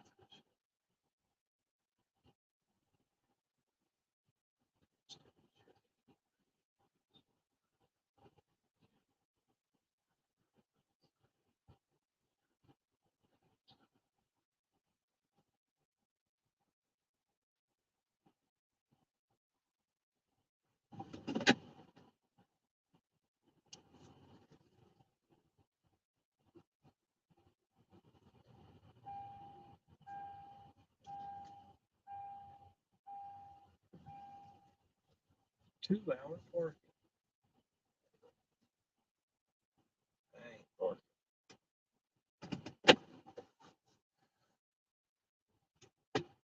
Yeah, I don't even know, dude.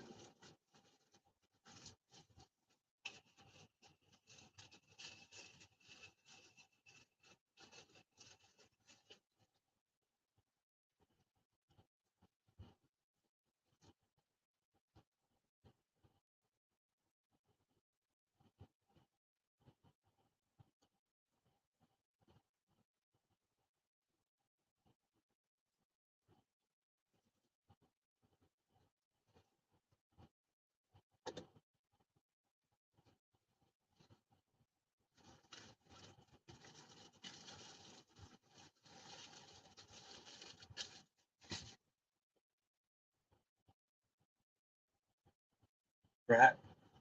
They look like they're back up. Yeah, they're back up.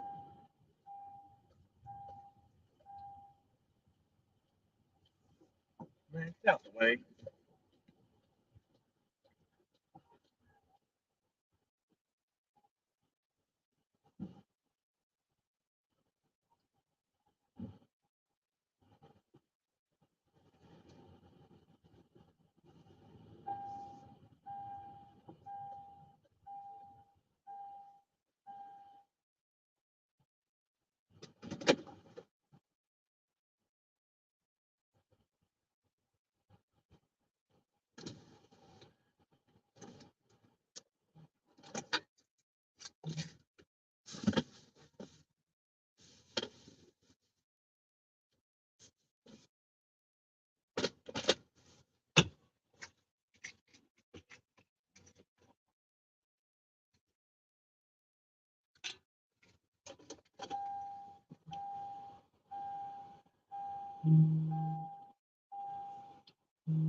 Let me get you right here.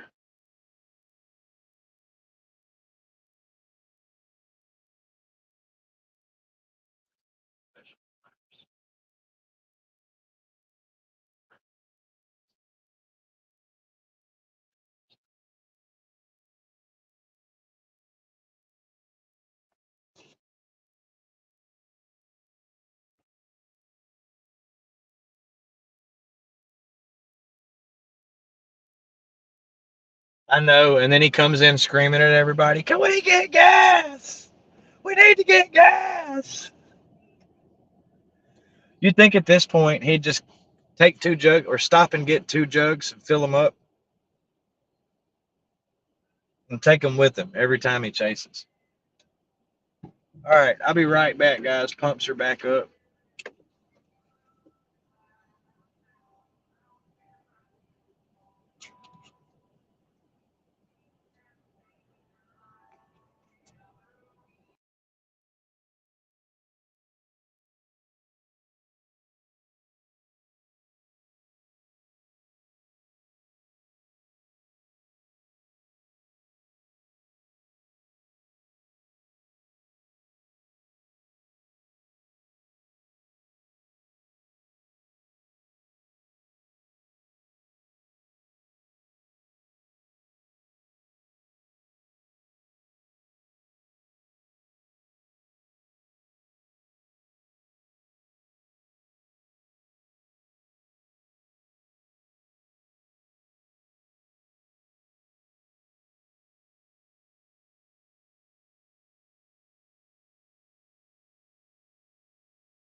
Going in to get gas. The pumps are on.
you some gas.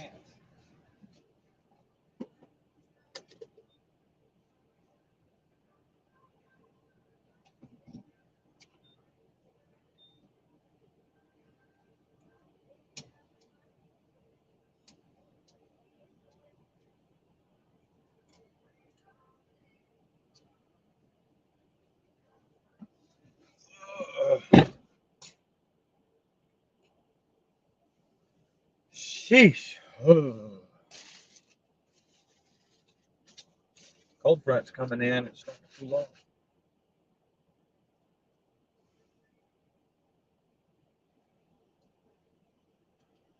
I don't know why I bought a chicken sandwich.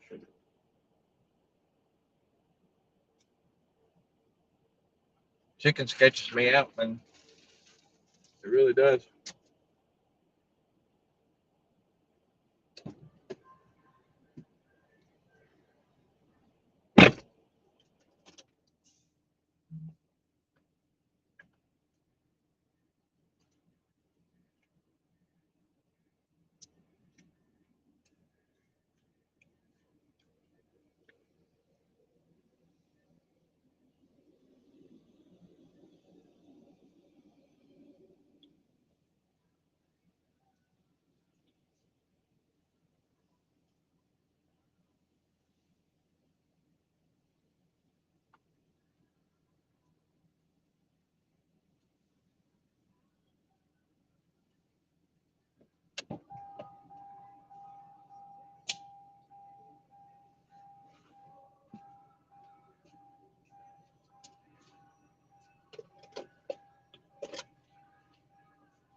It's like $130 in gas.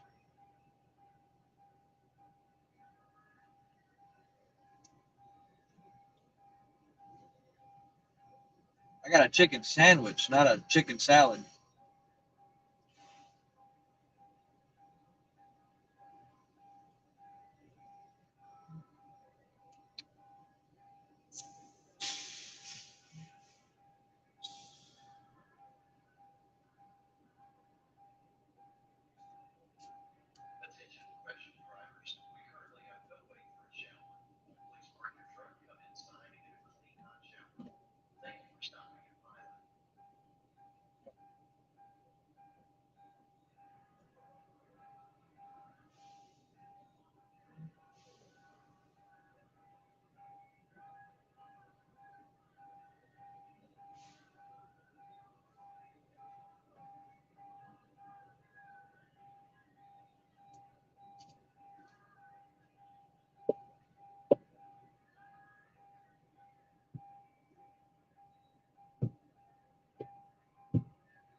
That's good.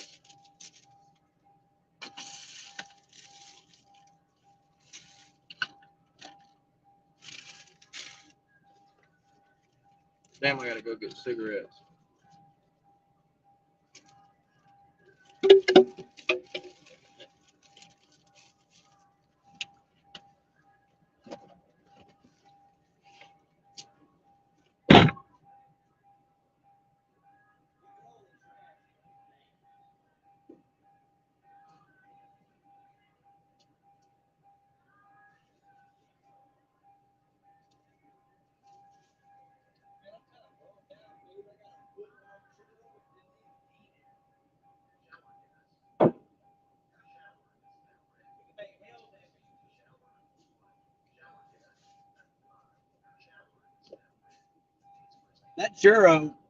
That churro's a weapon. It dripped on my chicken sandwich, guys.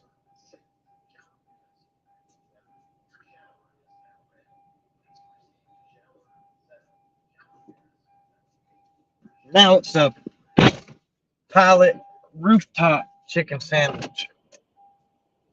I gotta get cigarettes. I can't ride home with no cigarettes. I'll fall asleep, break my car, and die. Guaranteed.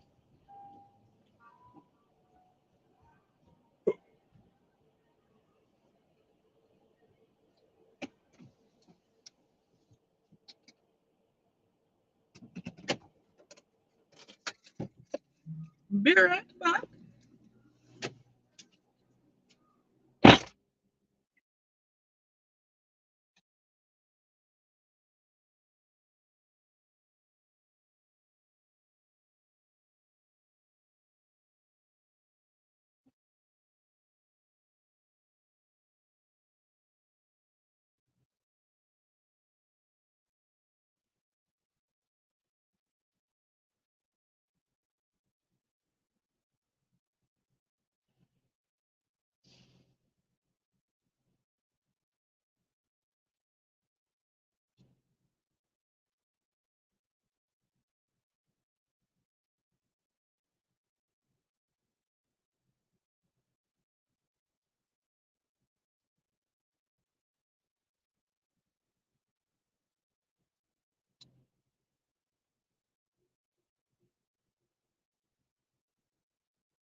Hey, brother, it's okay. It happens. Brad Arnold made me want Reese's cups. Hearing his little wrappers rattling, made me want Reese's cups. All right, I have cigarettes. I got Reese's cups, sir.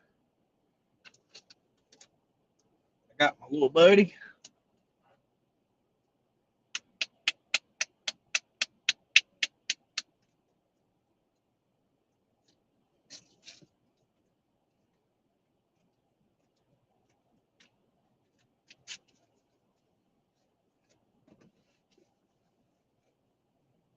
Buddy, little bud.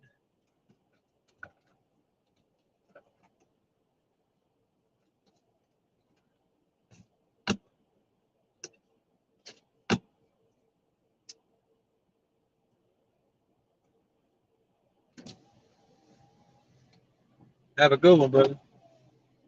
Oh, man, something. Hey, and them tornado tractors.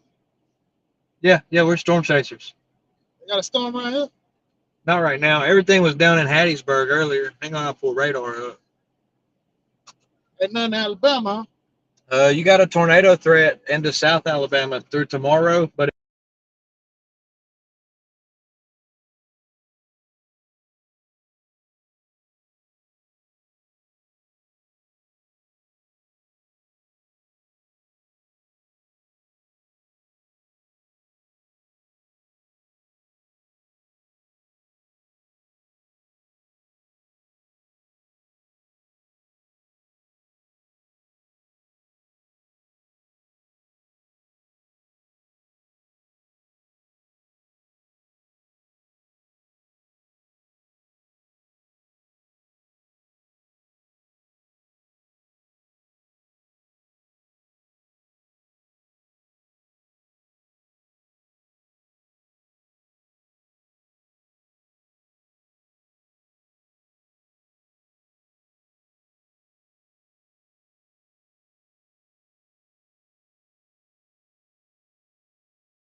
sorry, this guy is traveling and wanted to know some information, so I had to show him some data right quick so that he could get home safely. Their car doesn't do very good in the rain or water. All right.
Use the right lane to take exit 152 toward 29th Avenue. Your next stop is 1201 North Houston Street. Stay in the left 2 lanes. Tell everybody my address, Siri. For 145 miles, continue straight.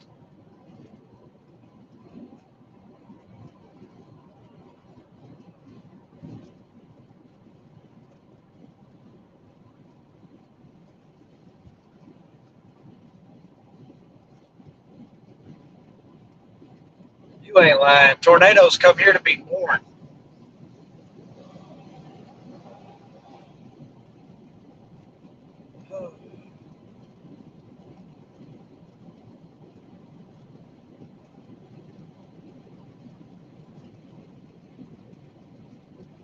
Everybody that chased today is probably going home, kicking themselves in the rear end a little bit. But everybody that chased today did a great job, a tremendous job. We covered the threat well. Uh, we had expanded coverage. Everybody had streams up. We were all working together and sharing data, and that's the guy almost hit me. That's what we've got to do. We've got to work together. A bus chase day is good for the community. As chasers, yeah, it sucks. I'm not going to say that it doesn't. We get pumped up for this. We drive hours and hours and hours. We lose sleep. We spend all of our money, everything we saved up. We go, we get there, nothing happens. And then we get the long drive home to think about it. But as soon as the next event happens, we'll forget all about it. We'll start loading the cars up and planning chases. And that's just part of it. That's really just part of it, guys.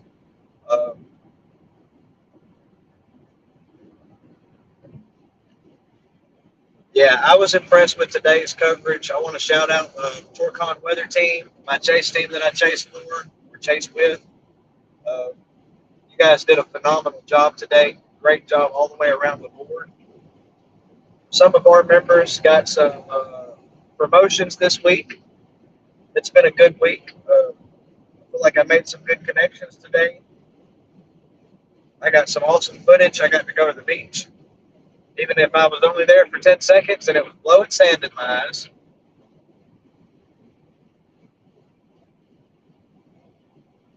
Exactly. We chase those small risk days because sometimes those small risk days really, really overperform. Uh, like I just said on the stream earlier, Illinois, northern Illinois, and that 10% week before last was a really big example of why you just got to be there. If you don't show up, you'll guaranteed not see anything. So you miss every shot you don't take. You just got to take the shot every now and then.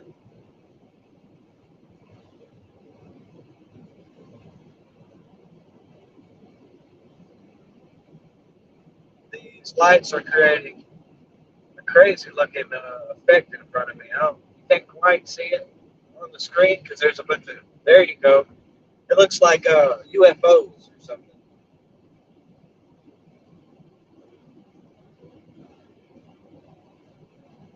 Looks like UFOs. It's crazy. There goes the guy that I helped out, running 77 miles an hour on his phone. Love it. Well, the storms are going to be the least of your concern, buddy.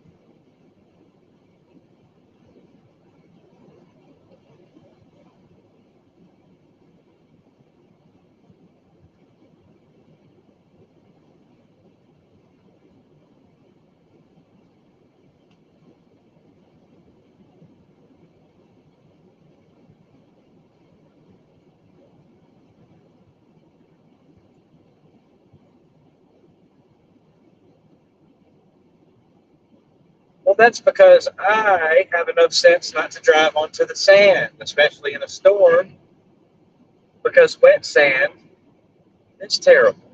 Uh, I remember that. That was wild, dude. Yeah.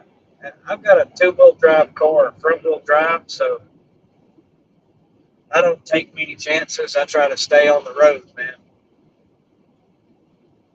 Check out Southern Pipe and Supply over here. It's just ominous, dude. Ominous with the fog. Let's put Chad on the screen.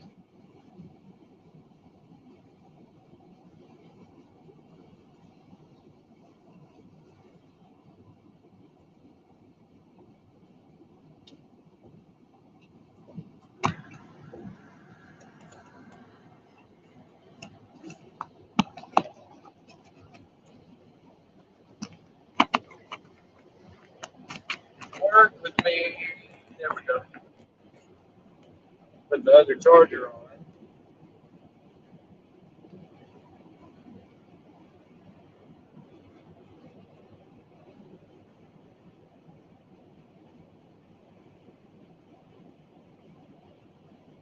All right, other charger is on.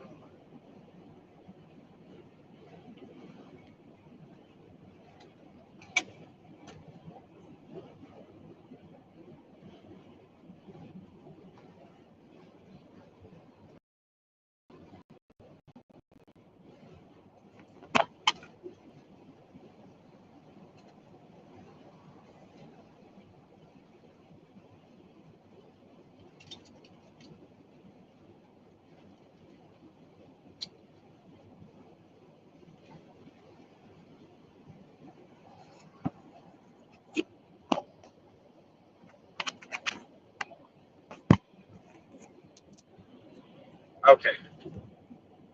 Now, maybe it was being retarded.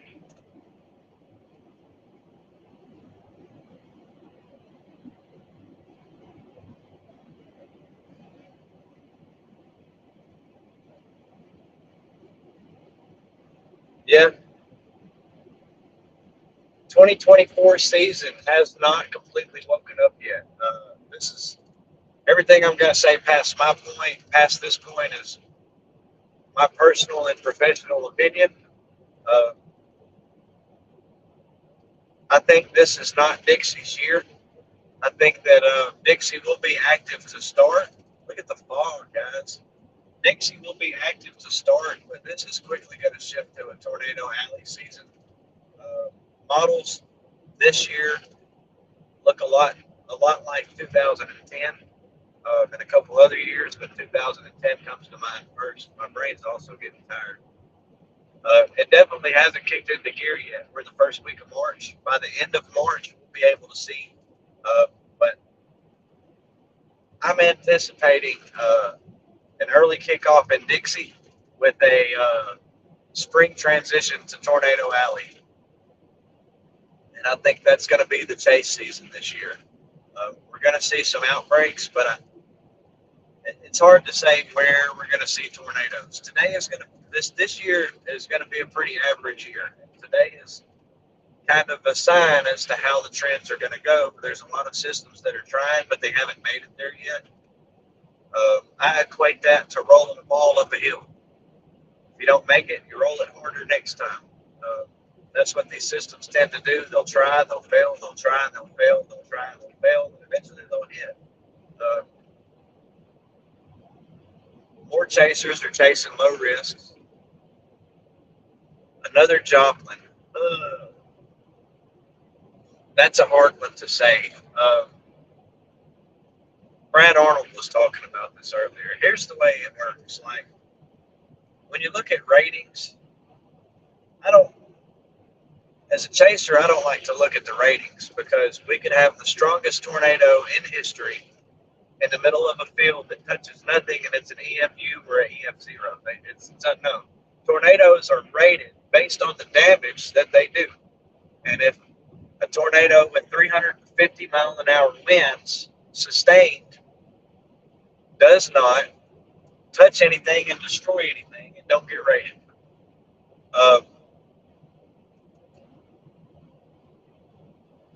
In my opinion, we have had more EF5s than what they're putting on about. Roland Fork, I agree with the EF4 thing, but here's the issue is these tornadoes, especially the ones here in Dixie, always end up hitting trailer parks, mobile home parks, shitty little housing communities that are 50, 60 years old and in disrepair. And you're not going to see that EF5 until one of these monsters rolls off in a closed gate community with new houses that are properly anchored. You're not going to see EF5s until they hit rich neighborhoods. It's just the way the damage ratings work. Ratings are not reliable. And when Fujita released his F scale, things were way, way, way different. Then they released the enhanced Fujita scale, and since then, things are way, way, way different. And you just got to think about that. When they released the Fujita scale, the enhanced Fujita scale, we didn't have the technology at our disposal that we do today. So in the future, I think that they need to take chaser data into account, and they also need to change the damage structure and what can be measured to get a more accurate reading on these tornadoes. Uh, Something that I've learned is that as soon as you say Mother Nature won't do something, it will show you something that you have never seen. Uh, so I think that everyone should just be weather aware, period. It doesn't matter what the season's forecast is. You know, do you think the people in Rolling Fork, do you think it would have changed anything if somebody would have forecasted it last February or March and said, yeah, West Central Mississippi is going to see a monster tornado this season? It's just one of those things that's hard to call. It's going to be an active season. It's still a season. Um, there are so many variables and things that we can't calculate that could happen. Like if anybody noticed I don't know if you guys noticed this, but there's something that I noticed yesterday into today. Early this morning, they've got those wildfires going on in the Texas Panhandle, and you could see storms firing off of the smoke line. That's not in the model data. Um, the thing that I can say is I think that we're trending to see more strong, violent tornadoes out of season, and they are more likely to happen at night, and they are also more likely to happen in clusters and cross the same areas more than once. Uh, that is the change that I'm worried about. Everything else, the forecast, what we think the trends are going to do, none of that shit really matters. So at the end of the day, Mother Nature is going to do what Mother Nature wants, and we still don't understand a whole lot about tornadoes. Mayfield was nuts, man.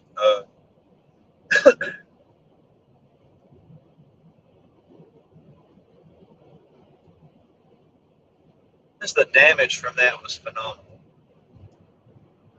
Joplin also, Rolling Fork was crazy. You can still see, you can go on Google Maps and look at the satellite data on Street View. It looks like Ukraine. Like it looks like a place that war happened.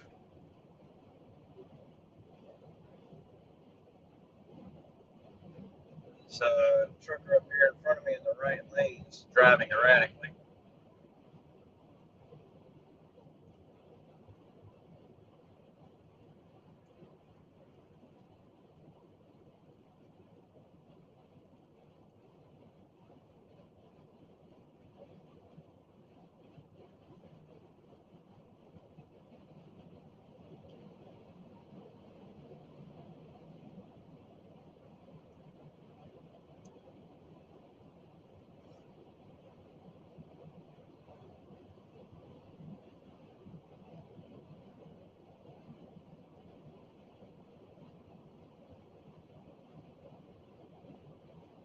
Look at Brad on just flying past me at some point while I was sitting getting gas, probably waiting for the stupid buttons to turn on.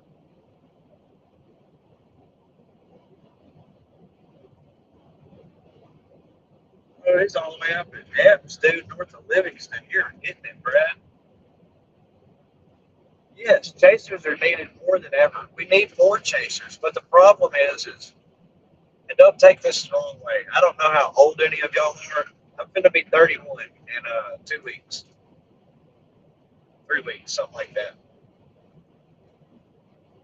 No, a week. Holy crap. 5 days. I'm going to be 31 in 5 days. Yes, I love seeing that. And that's what I've been preaching. And that was my main thing when I came into the chasing team I'm on. And I explained to them was I'm tired of the competitiveness and storm chasing We are a family. We are a team. We work together. You guys have got to remember this. And this isn't to my audience in chat unless you're a storm chaser. Chasers, y'all won't feel this way when one of us dies. And I'm not trying to break anybody down. Okay, right here, exactly where I'm at right now, you guys see the Sweet Home Alabama sign, the Mississippi sign's on this side. This is exactly where I was at earlier when I shot the shelf cloud. We just crossed into Alabama right now. Woo! It feels good to be back. Thank God. You can feel the roads change. I can't turn my headlights around, y'all. I can't do it. But back to what I was saying. We're in Cuba, Alabama. This is where I shot that shelf cloud earlier. I'll be uploading a video from today's chase tomorrow. It's not super exciting, but I did get some really awesome views, and I'm more of a cinematics guy. I like the beauty of it all. It doesn't have to be a tornado. I'll stop for lightning. I'll stop for inflow, outflow tails. I'll stop for a shelf cloud. I love the beauty. I love how you can look up and see something that you've never seen before, and it only lasts maybe a minute or two. And you can look right now, and I can tell you to look, and you'll look, and then in 2 minutes, I'll tell you to look, and it'll be completely different. My wife don't get that. She does, but she don't. I tell her, look at it now. Oh my God. I just love it, man. Alabama roads, well, they're better than Mississippi. I mean, we got those places, but they're better than Mississippi. At least we got all of our lines. Oh, I hate going into Mississippi roads. Tennessee's are a little bit better than Alabama's. But dude, Brad Arnold has to be going 300 miles an hour. But let me circle back. Some chasers, young chasers, if you're getting into this, we want you to get into this. But we want you to get educated. You can't just get your driver's license, grab your camera, start your stream on Facebook or YouTube or whatever, and drive into storms. Note number 2, and probably the most important note, don't start storm chasing in Dixie Alley whatsoever. This is an unforgiving, vile landscape, and it does not care about you. And the storm systems that come through here will eat you up and puke you out in the field like you are nothing. This is the most dangerous place to chase, especially down anywhere in the Tennessee, Mississippi Valley. Until you get across the western Mississippi border, all of this sucks. Down in Louisiana sucks. Tennessee's a nightmare. The Carolinas are worse. Northern Georgia's a nightmare. If you know what you're doing, this is your warning. If you do not know what you are doing, if you can't read radar, if you can't properly spot structure and know storm tracks and storm motion and know where things are going, know precursor signs, know what to look for, know your road networks, have backup plans for your backup plan, you will undoubtedly die here. It's not a joke, it's not a scare tactic, it's real. I have seen unimaginable things. What you guys can see on the screen is pretty much what I can see with my eyeballs. Can you see a tornado? No. Can you see a funnel cloud? No. If it was daylight, can you see a tornado? No. You can't see over the trees. That's why I've got 2 drones in the car. They will save your life. But we also get high precipitation supercells that are usually in a quasi-linear cluster. That means a scattered straight line or almost straight line of strong thunderstorms. We get those high precipitation cells that rain wrap these tornadoes horribly, and you cannot see them. It does not matter what you do, you cannot see them. So, if you want to get into storm chasing, May is almost here. Save your money now. You can look up storm chasing tours. That is a great way to get your toe into the field, meet some awesome people, and not die doing it. My other tip would be set up on the severe outlook days and keep your distance. No zero metering. Zero metering means right up close to the storm, close and personal. Like that cell phone tower is a tornado. That is zero metering. You close and personal. Read Timmer style. I do not suggest this for your first 2 years. Stay back, play it safe, keep your distance, chase the planes. For 2 years, go chase the planes. Save your money, go chase the planes. Y'all quit chasing these Dixie tornadoes. Some of y'all almost died in rolling for it. Your pride, your ego, being able to tell your friends you're a storm chaser and you saw a tornado is not worth us finding you on the side of the road, pulling you out of your car, or looking for you until morning. Do not drive your cars into tornadoes. Also saw Reed Timmer told somebody on Twitter yesterday that you could walk around inside of an EM2 tornado. That don't matter.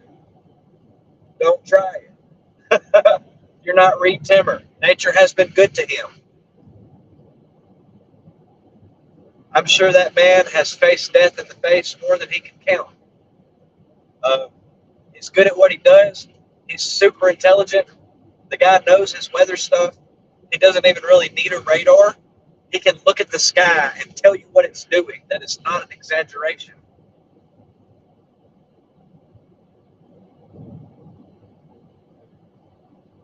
I had to show him the sun right quick because he want to run bright lights down an interstate in the fog. It's crazy.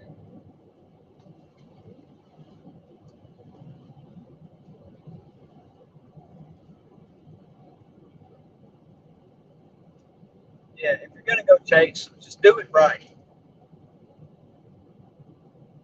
Yeah, exactly. Imagine not wanting to be and what you went through. Now imagine somebody that has no freaking idea, dude. They've never seen a tornado in real life. And then they go drive their car into one, blind. That terrifies me, man. And what's going to happen is y'all are going to get up for everybody. And they're going to make storm chasing either illegal or regulated. And you're going to have to get a license to do it. It'll be the same as getting your EMS license.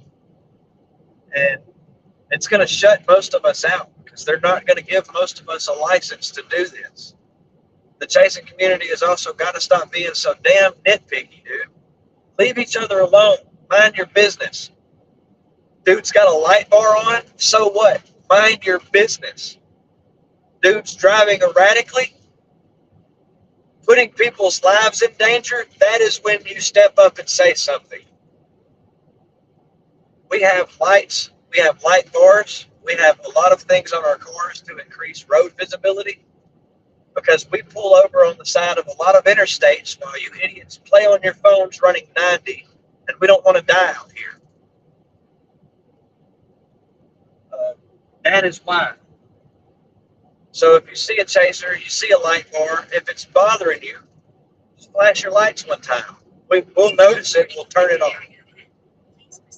If you want to be a dick, we can be bigger ones back. I promise you.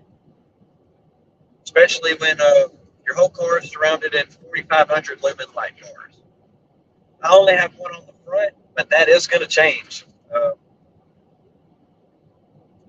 I'm not going to do a whole lot more work to Thor. We're planning on getting a new chase vehicle next year.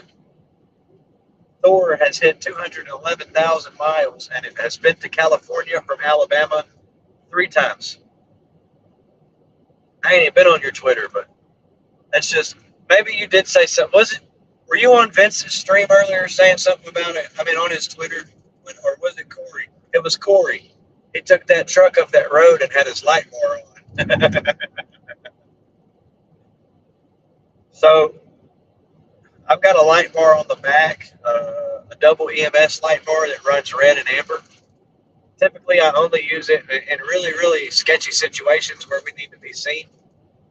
The last chase a few days ago, I just did a little BS chase up to Corinth, south, and then back up 101 to Elgin, and then went back to Athens. But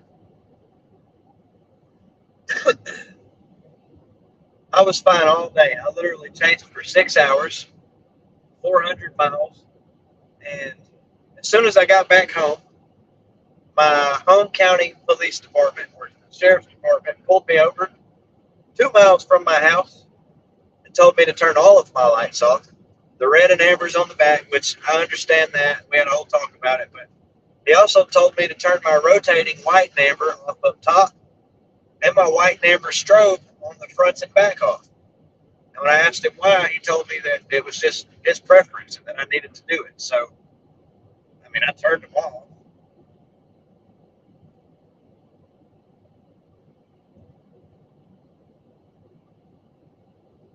There is a chase etiquette. I mean, there are things that you don't do. You don't break traffic laws. You don't be an idiot. Is don't be an asshole. That's basically what it comes down to. Don't be an idiot and don't be an asshole. And I gotta take something to drink, man. My throat's starting to crack. Don't be an idiot. Don't be an asshole, and don't let your ego get in your way.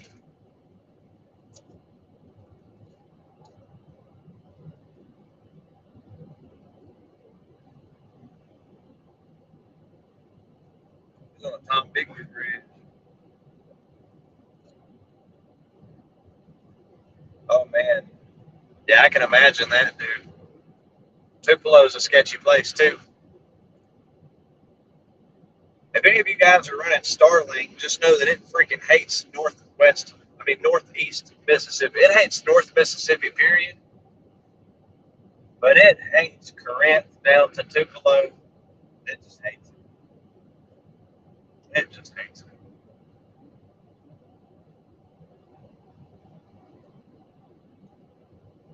Dude, I didn't even see that car.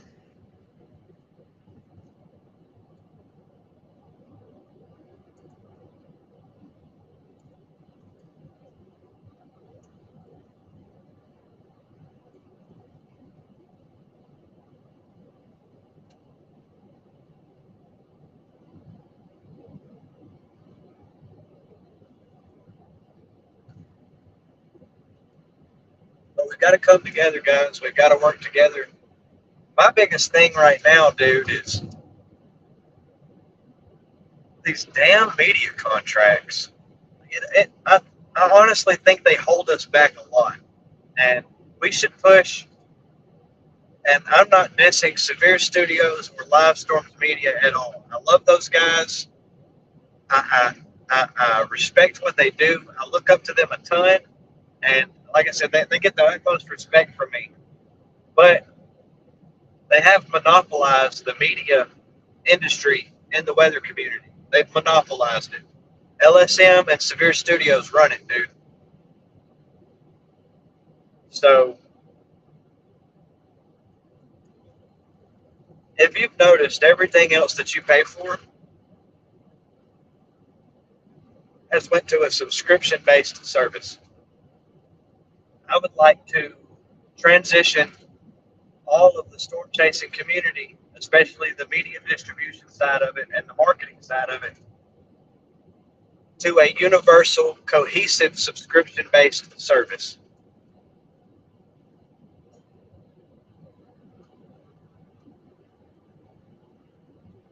Exactly, dude. Those are my two heroes you named.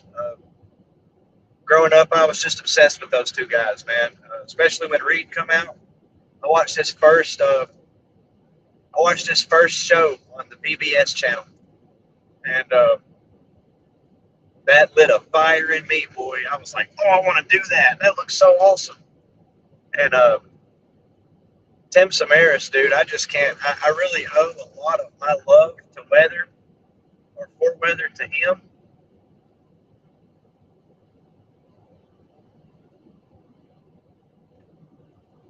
Because he's oh,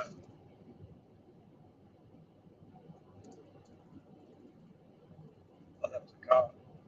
he exposed us to things that we had never seen.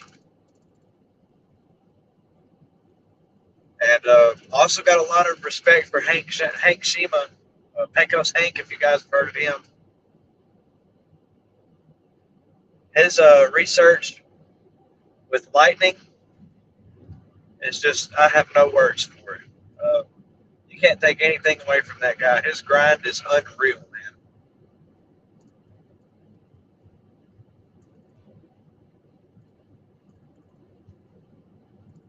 But yeah, I'm trying to get into this more than just a hobby. It's been a hobby for a long time, and I want it to be my job. Just straight up. I want to do this for a living. I don't ever want to have to fix a lady's bathroom or lay a piece of tile or remodel a house again. I would like to do this for a living. I love Hank, dude. Gosh, dude. I wish he would release more videos. Out of the entire weather community, I enjoy his videos the most. The composition, the sound, all of it.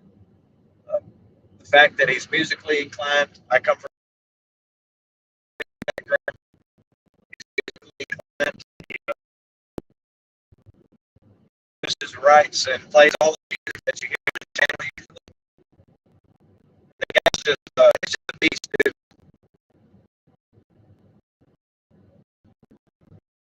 I just saw your message, Alex. Thank you. I will take that out shortly. Your videos are also, I trust you.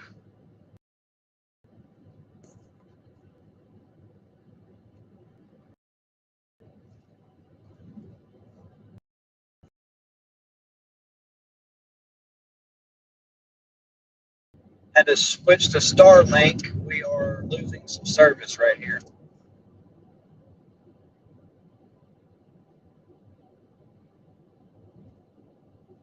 Yeah, I could watch Hank all day, dude. His videos are freaking epic. I am glued to him.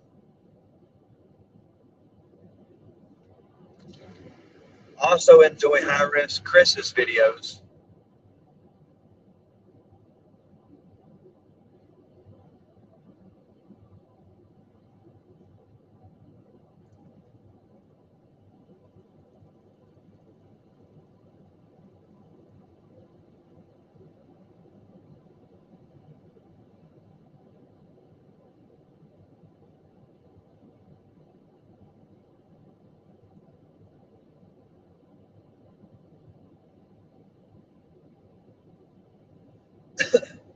Yeah, the guy's really a master of his trade. My favorite photographer is Brandon Montgomery, all day long, hands down. Uh, I've been mesmerized by his work. Storm Chaser Chad. Yeah, but look, I'm going to tell you something, and this is, people are going to replay this tomorrow, and they're going to be all in the comments, but have you ever heard of those Mark Payton vlogs? Two little kids that go storm chasing with Chad all the time. I cannot stand them. I don't know what it is about them. It isn't anything that they have done other than, I don't know, man. It's just like watching a bunch of little kids play an imaginary game. I don't think they quite understand the risks. But yeah, Chad is a. I'm glad that they chase with him because he keeps them safe. And at the end of the day, I don't care if they chase or not, but I want them to be safe. Um, and so I'm glad that they chase with Chad because he's very knowledgeable. He's a really good forecast meteorologist. Um, he's really good at it. But I'm so tired of hearing, "Show us the NATO, take us to the NATO." So like 2 years ago, and y'all have probably seen the logos if you follow me. I come up with the moniker Nader Gang, and I was going to go by Nader Gang. That was going to be my name. And my original idea was to be a completely different cut of cloth, R-rated adult storm chaser. And it didn't take me very long to realize that that shit wasn't going to fly. It was a cool idea, but there isn't room for that in this community. And the roll-offs from carrying myself like that, I think would only create a toxicity in this community.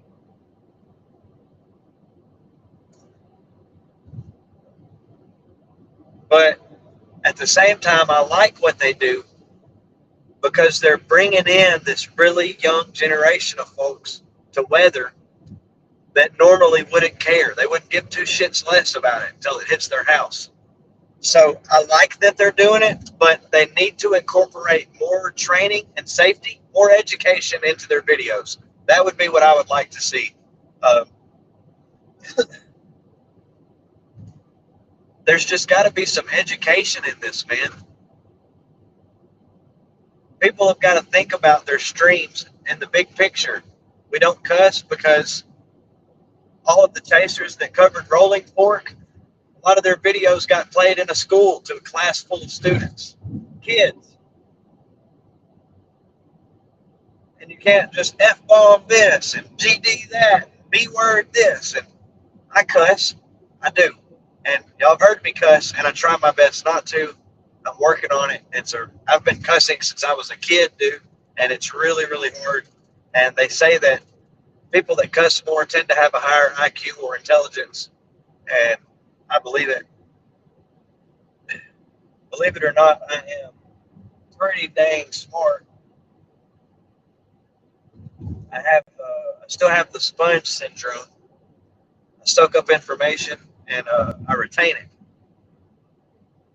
But I can take a measurement for work right now and forget it 3 steps away by the time I get to the board to mark it. It's just weird how my brain works. It's 90% song lyrics anyway. Like I can sing you a whole rap song from 2008 right now, bro. No beat. Like my brain is song lyrics and uh, tons of useless facts. Like, did you guys know that there is $8.3 trillion worth of unfound treasure and lost pirate treasure in the oceans right now? 8.3 trillion.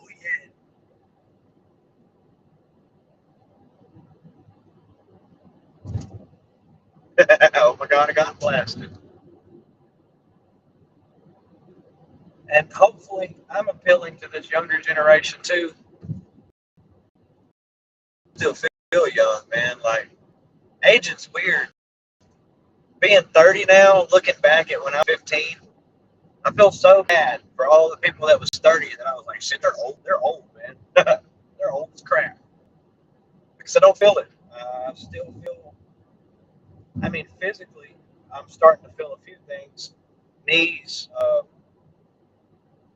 rotor cuffs from painting, knees from doing flooring and crawling around in crawl spaces, my back from just hard general labor and toting heavy stuff. But mentally, I feel great. I still feel young. I feel like I'm at my prime. I'm as sharp as ever. I finally got whatever stupid thing in my brain that always takes a good situation and screws it up. I got that turned off. I deactivated the subscription, and we're not going to turn it back on. Growing up, it seemed like you could give me 3 bad decisions, and I'd pick a worse one. I'm like, yeah, wait, hold on. You ain't seen this one yet. Y'all want to know what else is funny? I'm getting to the point where my voice is giving out, and when it starts doing this, I don't know if y'all watched that dude from Alabama football. I can't remember his name right now. Bama Mike or something. You know who he is in a second.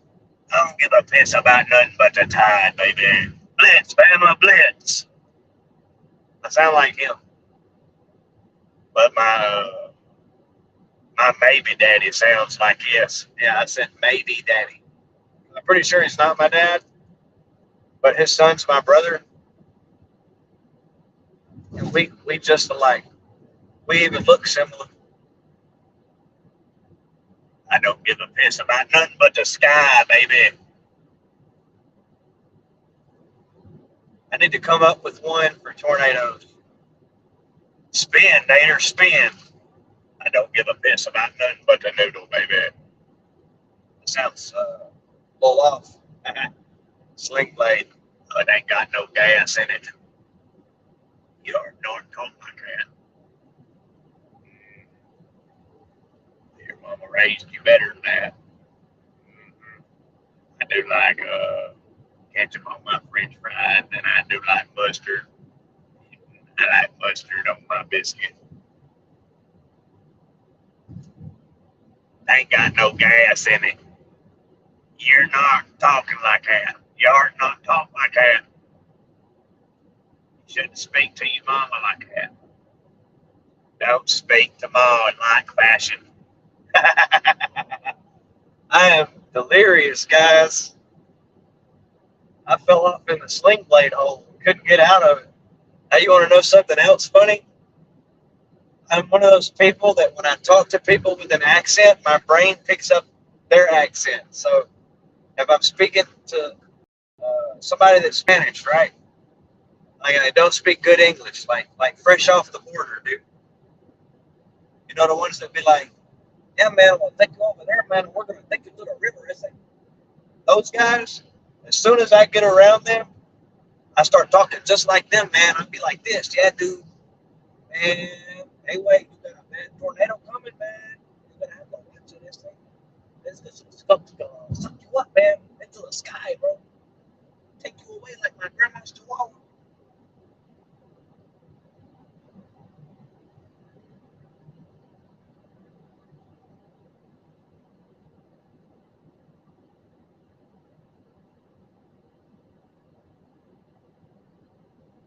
How many miles home? 188 miles.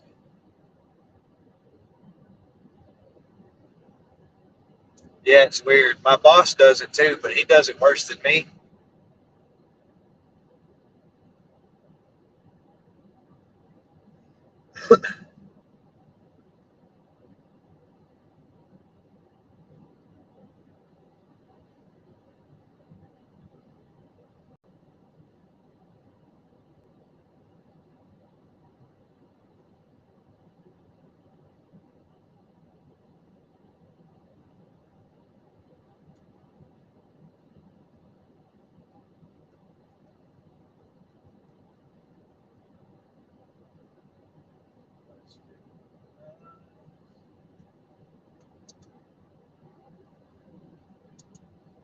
Yeah, probably so.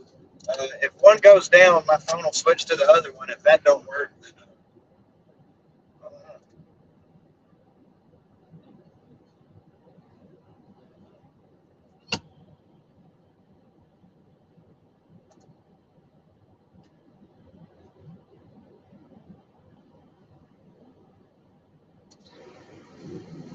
probably so.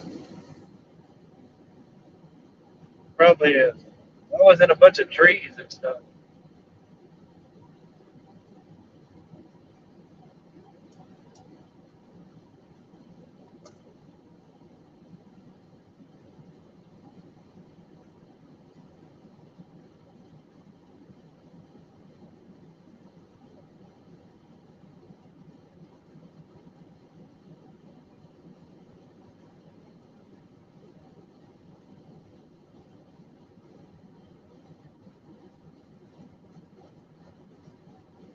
Got about 2.5 hours left.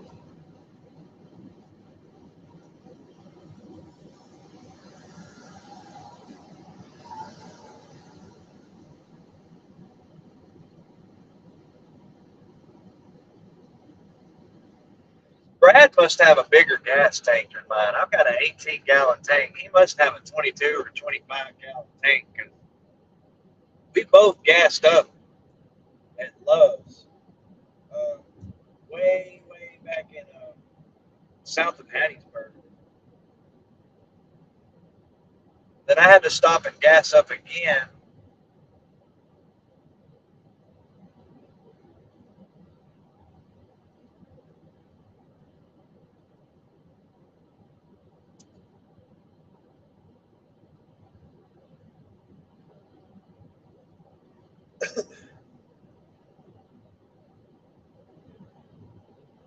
Yeah, Starlink's running pretty good though.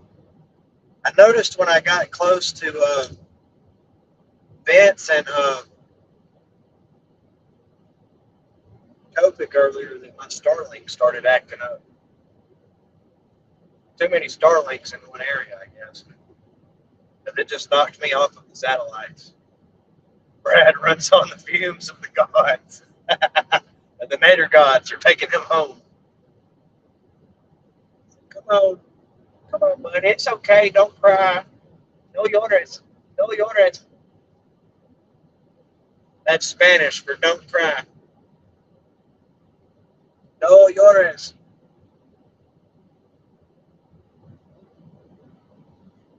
No llores. No lo pinche mentiroso, güey. Pinche mentiroso. Spanish is crazy, dude. I've learned quite a bit working on the job sites, but most of it isn't stream friendly. I can ask you where materials are or tell you a lot of things that will make you angry. I know Spanish shit talking. That's what I call it.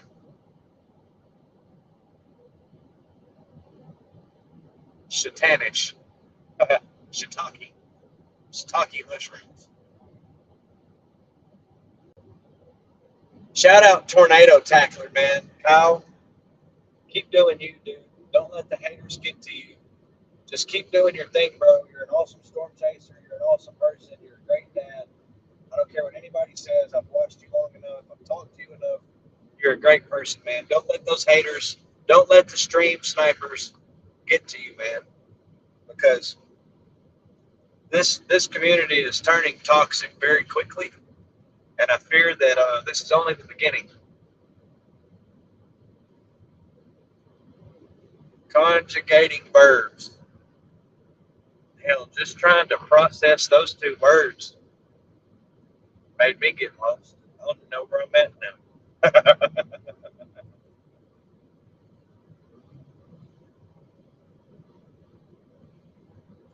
We're going on 16 hours on this chase right now. I don't see how reading them does it. We're going to do another 12-hour chase with 3 hours, 4 hours of sleep over 3 days. It just, oh my gosh, dude. I'd die. I'd make a mistake.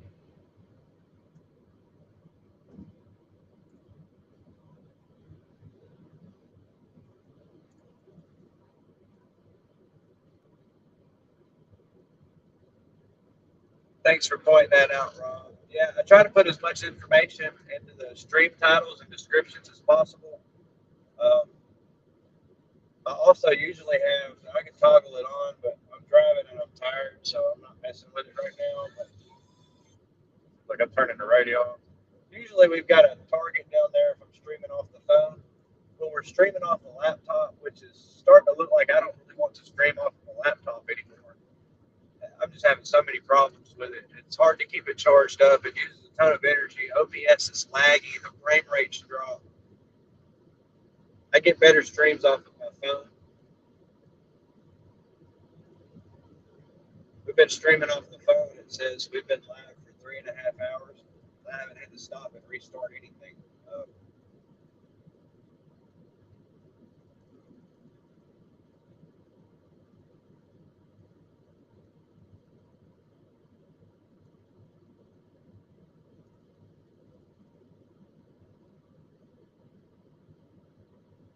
Yeah, man. Like I'll go home and crash, and I won't be up till 11 o'clock tomorrow. I'm so exhausted. My body's tired. My legs hurt. My back is stiff. My right hip hurts. My left ankle's all messed up.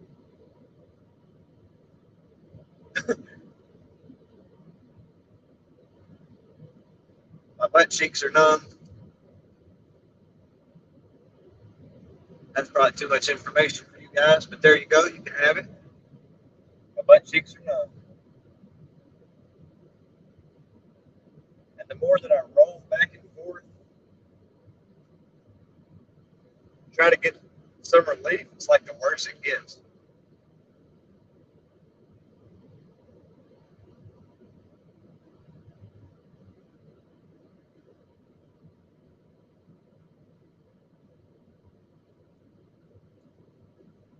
We are 177 miles from home, 2 hours and 29 minutes. Dude, y'all see this light over here? I thought it was the moon, but it's a Shell gas station sign. I was like, why is the moon there? It's cloudy.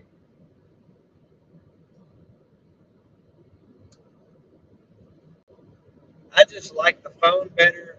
It's right here in front of me. I don't have extra wires and chargers and cables. I'd rather just use two phones. I'm getting rid of the laptop. We're done streaming with OBS, guys.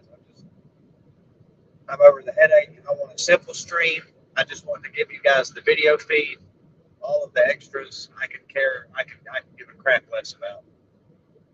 We're getting ready to turn this into an HQ stream. So if you guys have ever watched Ryan Hall's or Reed Timmer's live streams, they're going to be kind of similar to that. We're going to have a HQ, a headquarters stream location, somebody in it live, and we'll have all of that data up. Somebody on radar going over all of the events, covering multiple places, and then we'll have live chaser feeds up for multiple locations. I'm going to have to see about this. We signed a contract with WRBC out of Birmingham today with Wes Wyatt for media distribution, so we can send them our feed. And we're also working on a really big contract with another news company. Whenever we cross that threshold, I'll let you guys know, but that's all I can tell you for now.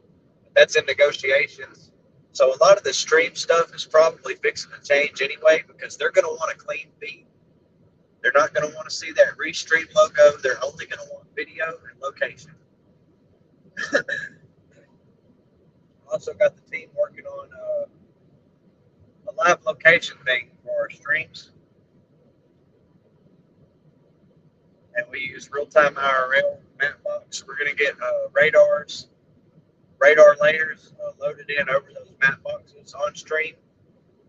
We're going to try to clean it up and evolve it, man. It's evolving. We've got to evolve with it. Reed Timber, we were talking, he posted something yesterday about just the chase community and the toxicity in it.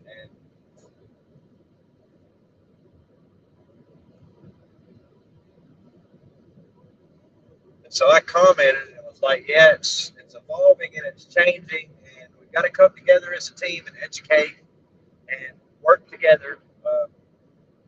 If not, the future is uncertain for storm chasing.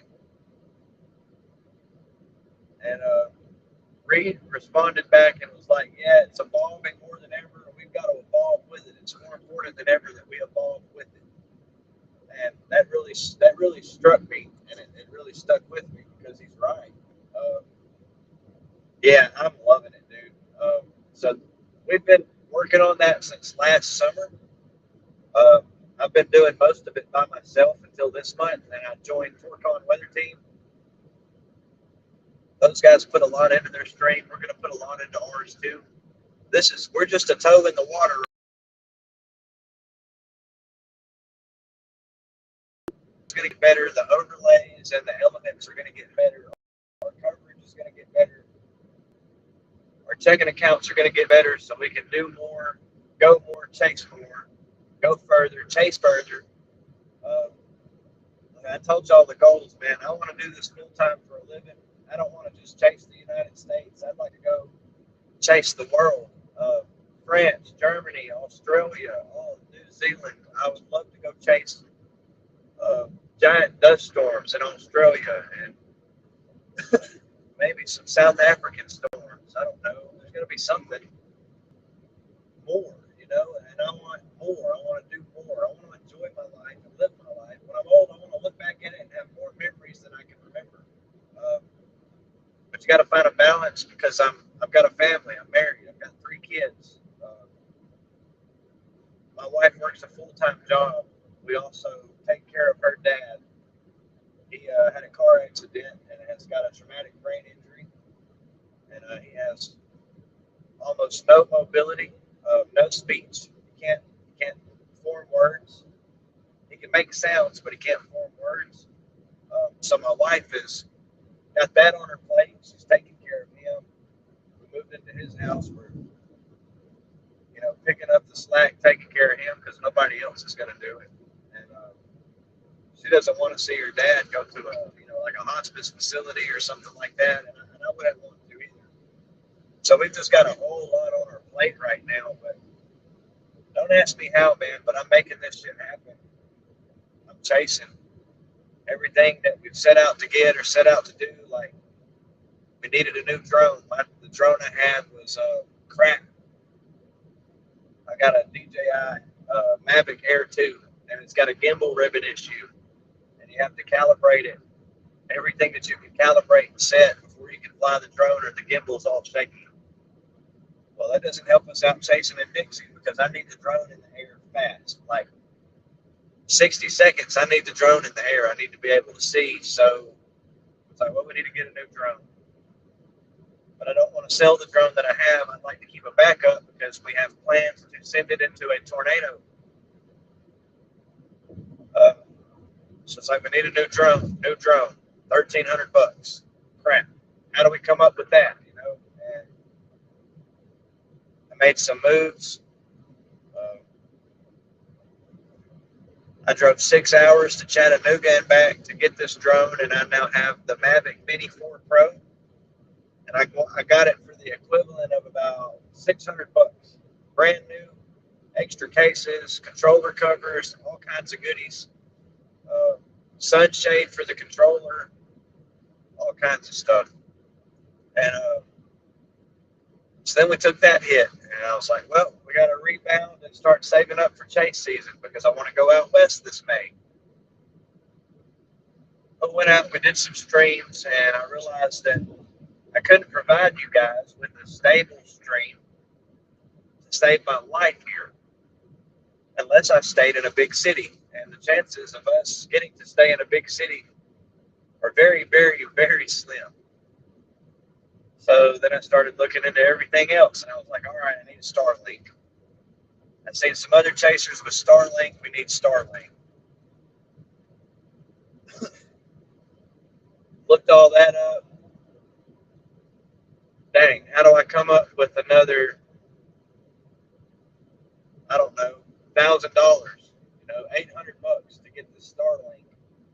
And I went through Marketplace. I tried to buy a couple dishes from people, and they kept selling them out from under me because I couldn't get there in time. Or like one lady sold hers. Literally, I told her I'd go to Chattanooga. This was the day I bought the drone. I told her I'd go to Chattanooga, pick the drone up, I'd stop back through Nashville, which is right outside southeast of Nashville. I'd stop by Nashville on the way back and then shoot home. She said, okay, cool. I'm an hour outside of Chattanooga, and I get the notification sold. She sold it out from under me. I said, okay, whatever. I wouldn't meant to have one. About a week goes by, and another one pops up. I had a little bit of money, and I didn't have much, but I had like $350. Not very much money at all. And I saw one pop up in Athens where I live for like $400. I was like, bet you can't beat it. It's $100 off, and looks like it was in good shape. Come from a boondocker that lived in an RV, a military guy. Didn't have a scratch on it. All of its cables looked good. So it turns out that this guy was my mom's neighbor. So I bought it from him. We got Starlink. It's $150 a month for the service. I screwed the dish up pretty good, flat mounting it. So when you flat mount it, most people just cut the whole back off and buy a little flat mount kit, mount it to it. But I didn't want to do that. I don't like spending money if I can help it. I looked at it and said, shit, I can make a box to put this thing in and mount it to my roof rack. Well, when I went to go do the flat mount, you cut a hole in the back, or you cut the back off, and you unplug the plug-in cable for the motors. The Starlink dish moves to find satellites, and it'll move to go into snow mode. So it's got these little servo motors in it that turn it. So you got to unhook those because You don't need the dish moving. It's mounted flat to the roof. So I ripped the whole plug off the board, unplugging it. There's no fixing it unless I cut the back off and get it fixed. I was told by another storm chaser that if I didn't flat mount it, it wouldn't work. Well, it seems that flat mounting it is giving me more problems. I noticed today that Kopic's dish and Vince's dish are mounted on their roof on the pole, and they still move. So now I'm kicking myself in the ass because I've either got to get somebody that knows how to solder boards to fix this board and get that plug soldered back onto it, or take a chance of screwing it up trying to fix it, or get another Starlink dish. If I just go ahead and buy another used one and deactivate this one and use that one, I can have this as a backup. If I don't buy another one and I try to get this one fixed and somebody screws it up, I got to buy another one anyway. So it's conflicting. I'm not super good at circuit board work. I haven't had a lot of experience at it, which is probably why I'm not good at it. And at this point in life, I would rather just pay somebody to fix it than learn a whole other skill. I'm already a man of many hats, and I don't want one that says soldering or circuit board work. So I'd like somebody to do it that has a nice professional setup so that I don't have to spend all that money on a good professional setup, because if you solder, if you don't flux your wires, the shit doesn't do any good anyway. And if you touch that board, it's over with. So I'd like it done by somebody professional.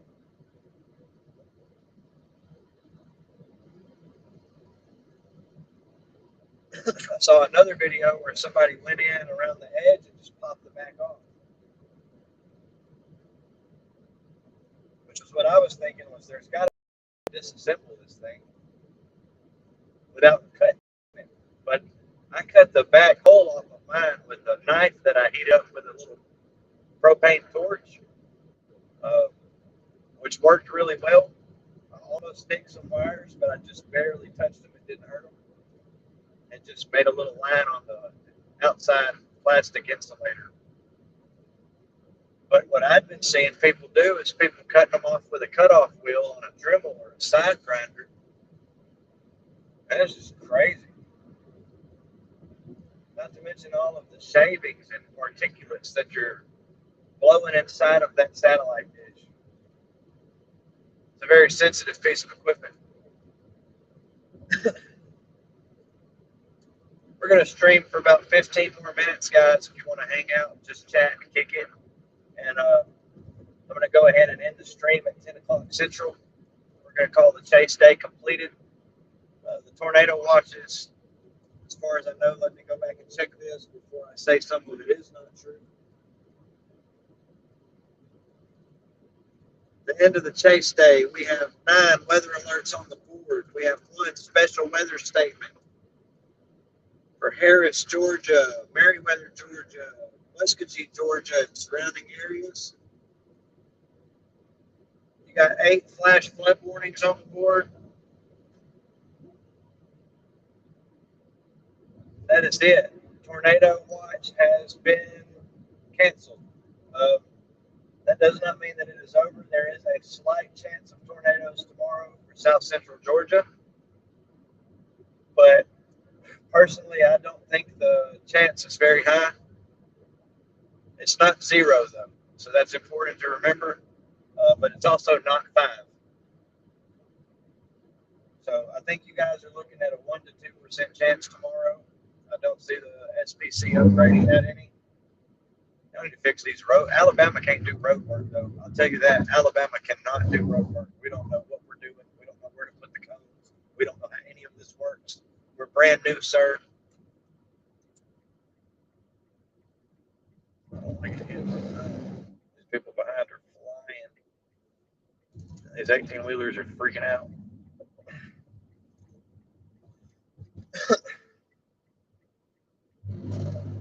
Just want to be seen. Just want to be seen. Yeah, Bert, you too, man. Make sure you tune in sometime. And if you ever want to go out on a chase, just shoot me a message, man, and I'll take you along one day. I don't take people night chasing, and I don't take people to really, really, really high tornado risks in Dixie. But I will take you chasing out west if I go. All I ask is that if anybody wants to go chasing with me, try to be self-sufficient, and if you could, try to help throw in on gas. All I require. There's sleeping room for one in this car. I have a one-person bed in the back behind my seat. You can also lean the back seat back a little bit and take a nap, or crawl in the front seat and take a nap. Depending on how tired we are, we may curl up in balls in the back seat and just go to sleep. But you're more than welcome to come along. I don't care, as long as it's not a super risky thing. I'm not going to take anybody to something that could potentially be super deadly or super dangerous. Like, I'm not going to take somebody on an outbreak chase or something like that. But I would like to get to where we're doing stuff with you guys. We're also working on a Discord for all of the followers and people on the stream. Dude, you can't go around them. You're in the fucking median, dude. Dumbass. But we're getting a Discord together with you guys so that we can all have live group discussions inside the Discord while we chase. We're also going to have movie nights, trivia nights, and education nights. Education nights will be on Tuesdays. It's called Terminology Tuesdays. Every Tuesday, we'll be picking out a different terminology word from the weather community, and we'll be giving kind of just a lesson on it, what it means, and then show you some real world chasing examples if we can find them. And this is going to help you guys become better with weather, man. That's what the whole goal is to advance and evolve and get better. Be a better chaser tomorrow than we were today. That's what we're trying to do. Past that, we just want everybody safe. So yeah, I'd love to give you guys the chance to get in the car and actually go out on the road with me, see how it works, and see some really cool stuff, and learn a little bit from each other. And I think that'd be an awesome way to get people into it.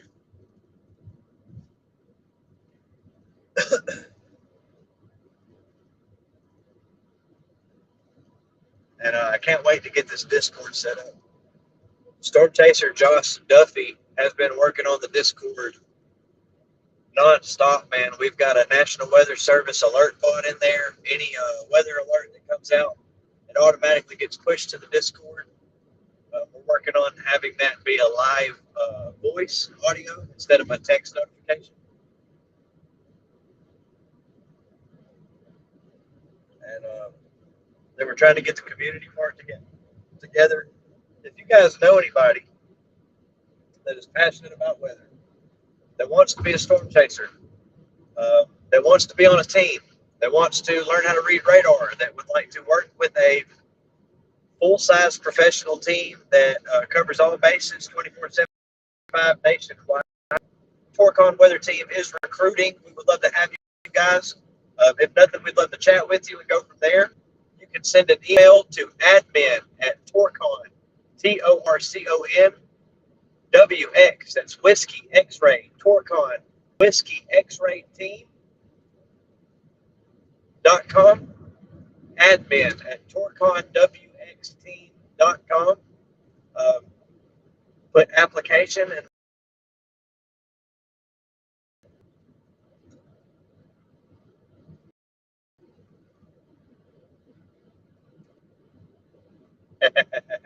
I'm right at 5'11", but you would stick out a little bit. The man is 6'2", so you might have to just bend the knees a bit.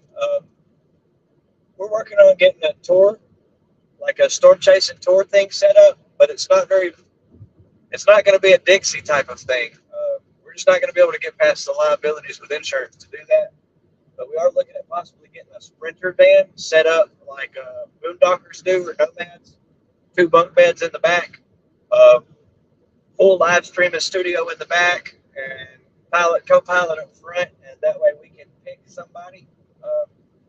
At some point, we've got some ideas to do some raffles. We're going to take some items into some tornadoes. We're going to take pictures of those items flying around in the tornado. We're going to recover those items. We are going to either auction or raffle those items off. And the money that we get from it, we're going to put right back into drawing to upgrade our streams and allow us to chase better and more frequently. And I think that would be really cool.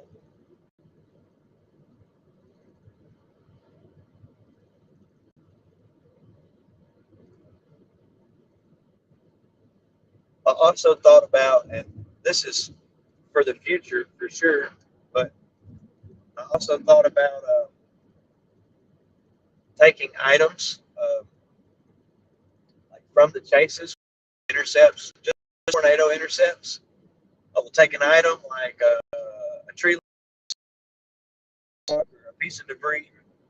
We'll take it home, we'll clean it up, we'll customize, and not completely clean it up to the extent that it's it's still valid and it's still a legible item from a tornado. We'll take those home, we'll customize them, we'll engrave them with the time, the latitude and longitude, and the date. Everybody who was involved on the chase will sign it or put their initials into it, and then we're going to put them in a little decorative like shadow boxes or trinket boxes or jewelry boxes, and then we're going to take those out to locations where we have previously chased, like significant locations. We're going to hide them and let you guys find them. And whoever finds it gets to go chase. I wasn't even going to talk about that for a couple months, but those are some things that we're planning for the future, guys. So we've got some big plans. Thank you, Bert. That means a lot, man. Thank you so much. Yeah, we just want to. Oh, I haven't paid attention. We're in Tuscaloosa! Woo! Sorry. I love this bridge. So I've done this enough to know that if I can still hold my eyes open successfully when I cross that bridge, I can make it home without taking a break. I won't fall asleep. But if my eyes are closing here, I have to stop by the time I get to Coleman, but I usually stop at Birmingham. But I'm wide awake. I think talking to you guys on the stream has kept me awake. So if you're tuned in right now, thank you so much. Thank you, Bert. Thank you, Rob, for just chatting with me. It helps keep me awake, helps keep my brain ticking so it doesn't get tired. I miss Tim Samaras dearly, dude.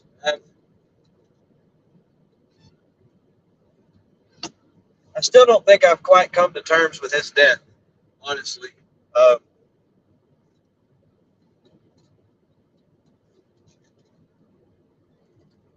It's still just very tragic.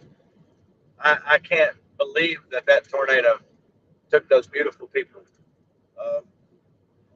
And I haven't been to El Reno yet. It's on the bucket list this year. We're outside of Tuscaloosa.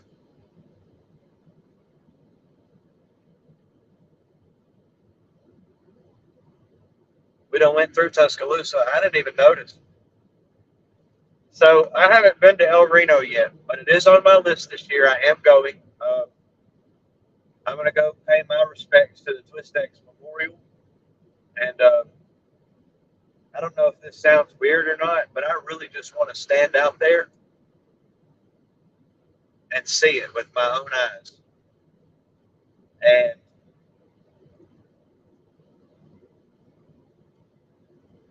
just process it. I've watched hours and hours and hours of El Reno highlights, safety lessons, TED Talks, seminars, and I still find it hard to believe that tornado did that.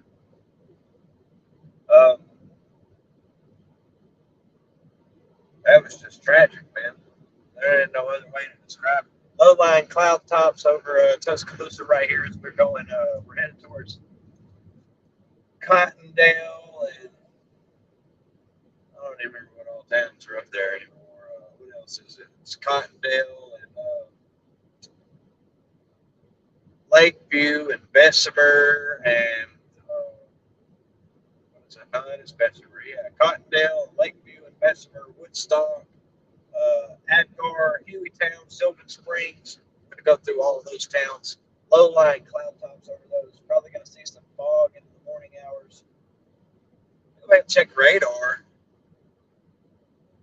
Copa got to be about home.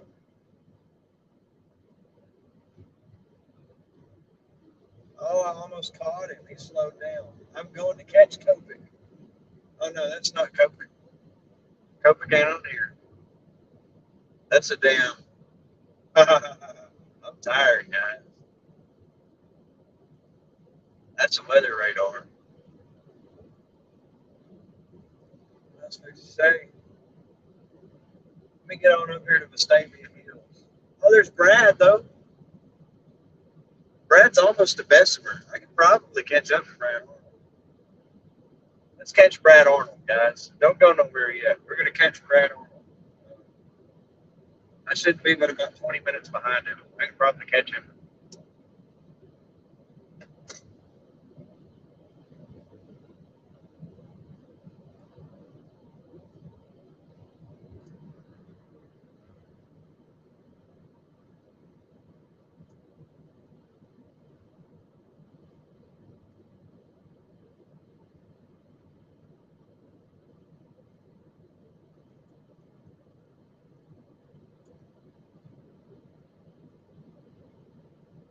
Oh, yeah. Yeah, dude. I squalled. I cried when young Dolph died, too, though, so there's that. But I only cried when young Dolph died because it was really sad. He killed the man in a cookie shop with a trunk full of turkeys he was fixing to go give out to poor people on Thanksgiving. And those little bastards killed the only rapper out of Memphis that was putting money back into his city.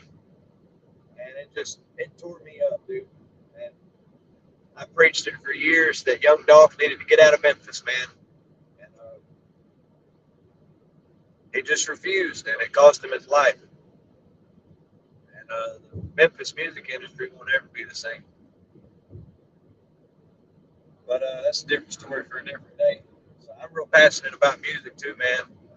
I did music from the time I was 11 or 12 until 2 years ago. Last March, I officially called it quits a week before Rolling Fork. Uh, another fun fact. I don't know if you guys would call this professional storm chasing, but I call it stream chasing. Uh, Rolling Fork night was almost my first stream chase. And my target was Western Mississippi. And I'm really glad that I didn't go because I have full confidence that I wouldn't have come home that night. Uh, I'm crazy, dude. When you mix that with the passion for weather, and then you mix that with going in a half-ass train, that can be fatal.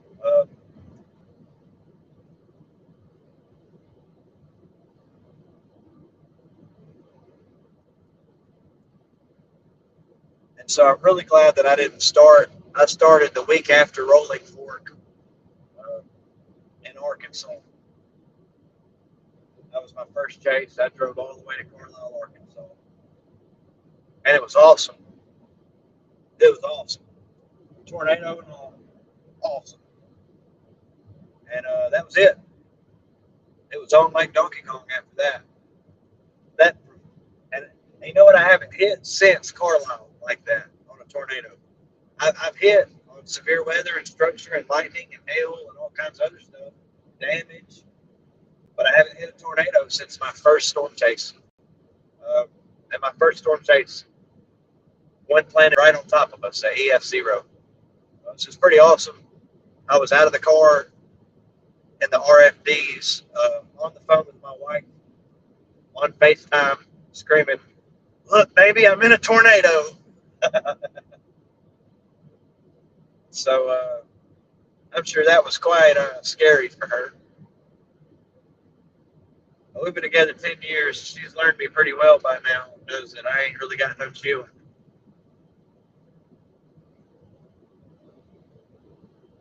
It'll be 40 minutes before I catch Brad Arnold. He's almost to Bessemer. I'm about 20 minutes behind him. If he was to stop now, it'd take me 20 minutes to get there probably. But I can catch him because he's slowing down. He flew out of Mississippi, though.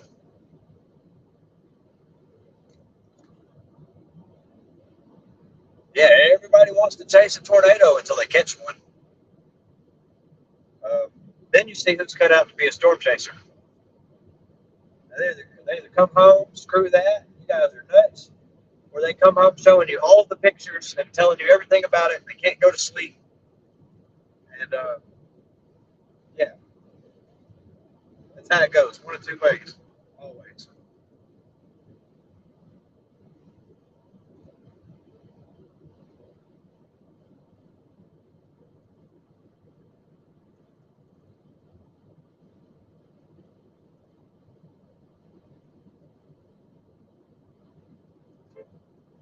Stay on your side of the road.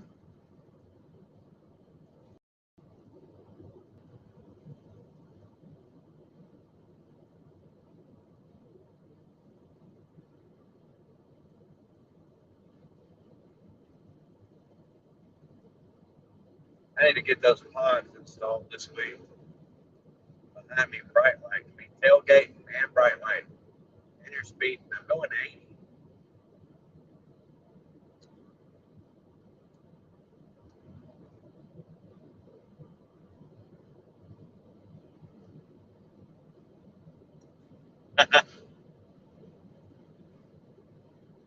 Yeah, you'll have to tell me that story one day.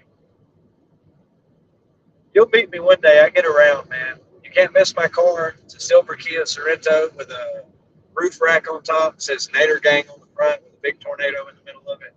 It says Storm Chaser on the back window in big white letters, and the bottom of my hatch says "See you in hell," HAIL. I also got a bumper sticker on the bottom says "I'm okay," and if you flip it upside down, it says "I'm not okay." But you can't miss me. So after I started, here's a funny story. This is why the Storm Chaser sticker is on the back. Uh, you guys may remember this, but there was a stream that happened of Ryan Halls last year, and he said that if you want to be a storm chaser, all you need to do is get a really good phone mount and put a sticker on the back of your car that says Storm Chaser. So I had the Storm Chaser sticker made that week, and it's actually grown on me since. It drives a lot of traffic to my social media pages. I can go to Walmart on a regular day, no chasing, just this is my everyday driver. I drive it to work. I drive it to go get groceries. I drive it on vacation. I drive it every day. I drive this car. Uh, my other chase car, I need to get it put in the shop. Something's wrong with it. It keeps popping a fuse. Replace the fuse and let it go for a little while, and then eventually it'll pop it again. Can't nobody figure it out. I tore the whole dash and everything out of the car. Took the whole engine out. Couldn't figure it out. Put it back together. It still doesn't. Uh, that's Dorothy 1. That's a 2010 Scion XB. You swerve again, I'm going to show you something.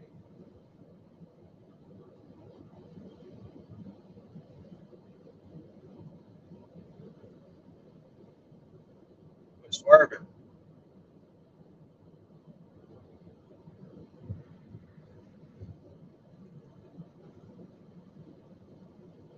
Y'all get away from me. Get away from me.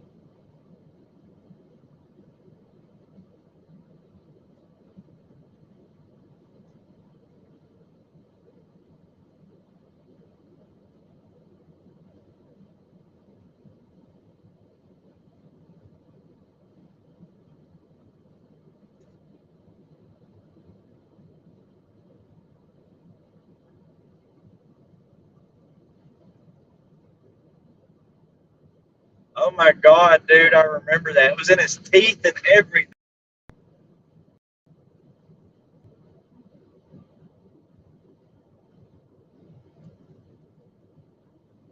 I couldn't believe. I'm real big on germs, dude, and diseases and like getting sick. I'm real funny about it. But I'll drink water out of the creek. I don't know. It don't make any sense. Never had a flu shot. The only time I got the flu is because I went to Tampa, Florida, and joined a carnival, a circus. That sucked. Second day there, I got swine flu. Broke me down, man. Uh, when he put that, and I knew that all they were picking up was veneer, and that was just a gigantic shit tornado. And when he stuck his head out the window, dude, I was like, oh my God, Reed just got sepsis. Like he's gonna have two pink eyes, a sinus infection. His tongue's gonna swell up, turn purple. One of his ears is probably gonna start ringing. Like, dude, I was rolling. I watched the whole stream. How about that drone? Their full intercept with Jordan Hall and Sierra Lindsay on that road where Jordan was flying the drone. They got that full intercept with the sensor with the infrasound. Dude, I watched that live. That is probably the coolest, most intense live stream storm chasing video I have ever watched besides the Rolling Fork streams. And Rolling Fork had me stressing, dude. Um, that was nuts. Sounds like you're playing Oregon Trail game. No, there ain't nothing in here. What's it sound like? The wind is beating the crap out of us, I can tell you that.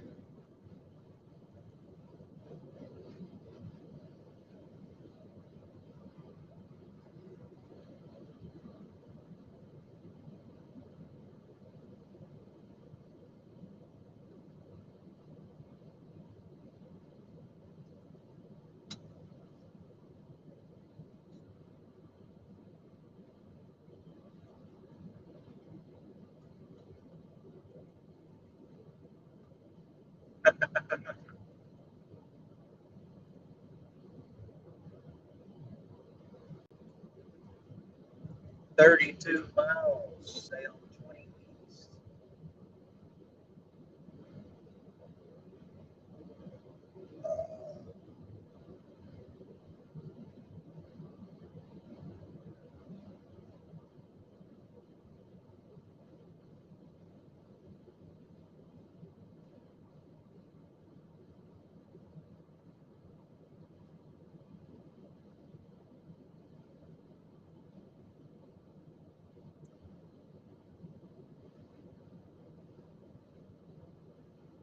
Oh,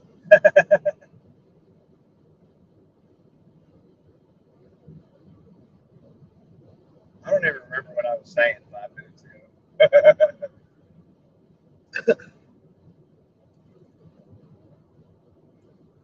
Dude, I just want to say that my drone held its own today on Gulfport Beach in 45-mile-an-hour headwinds. It never moved.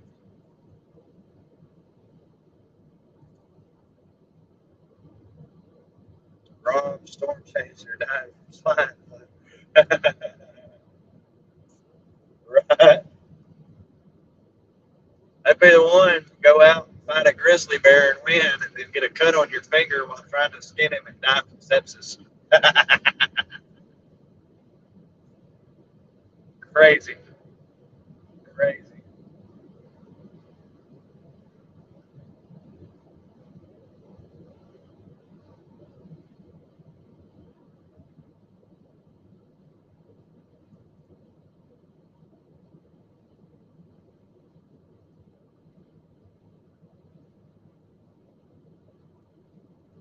Yeah, they were flying the VR drone, I think, and then it landed over in a field, and they had to go get it.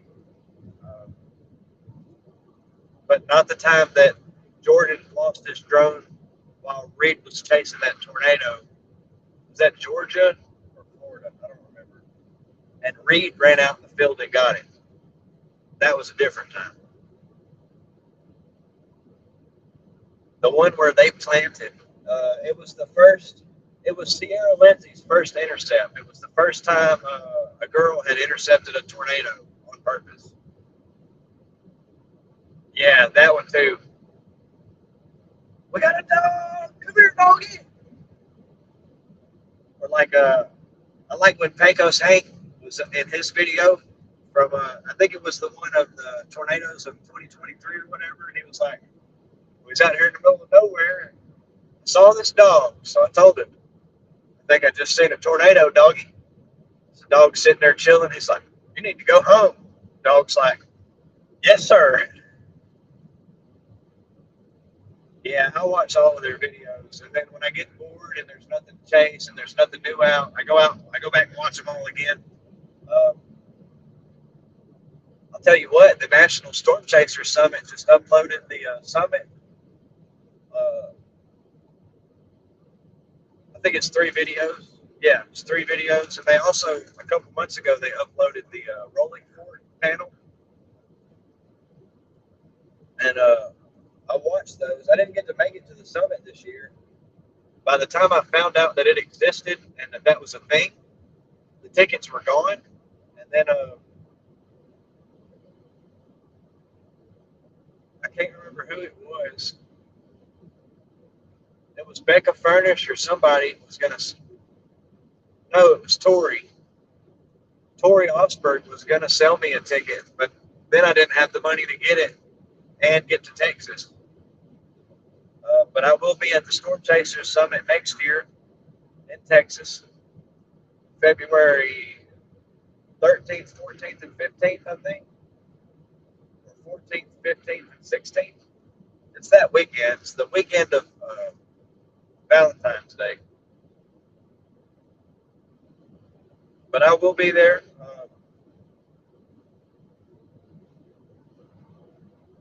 I've already set the money aside to buy the tickets when they come out, and then I'll set the money aside for the rest of this year to go down there and stay all weekend and have a great time.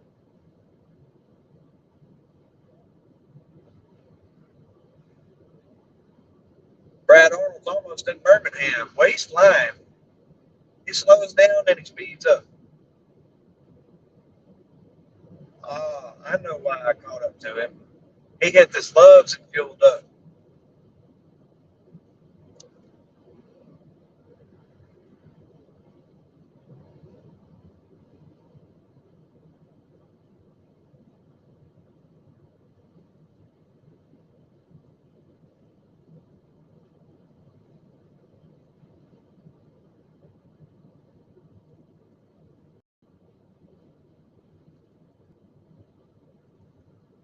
I admire Reed's entire chasing attire.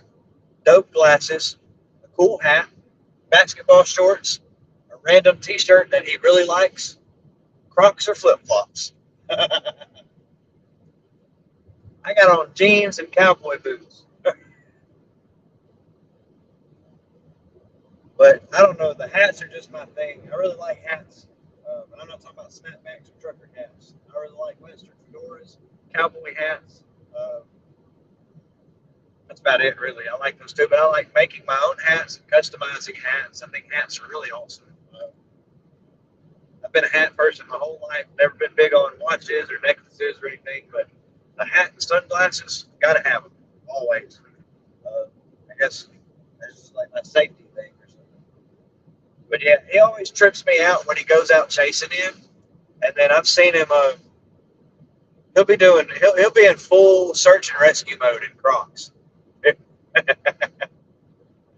Crocs and basketball shorts, going through debris. It's crazy. Also, another thing that I want to see stop in the chasing community. Every state doesn't require it, but a lot of states have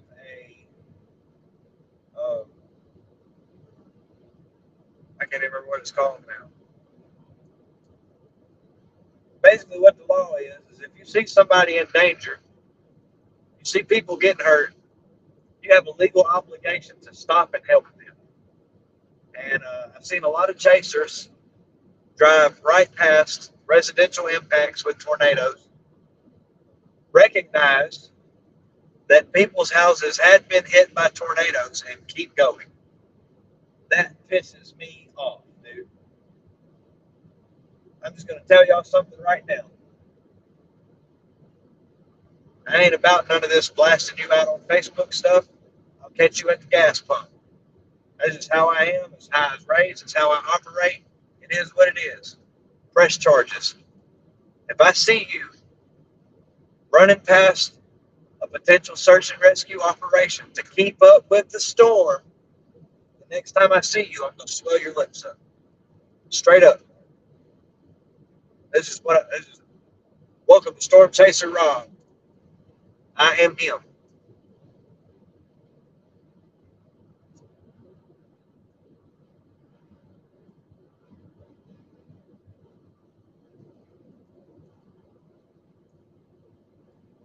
Dude, I forgot about that. He did turn into a miner for a little bit, didn't he? So I went all the way to Quartzsite, Arizona because of rocks. So I can relate. It all seems stupid until you pull out a 4-carat diamond out of a field in Arkansas. Or a 20-pound piece of rose quartz or something. But yeah, Quartzsite was nuts, dude.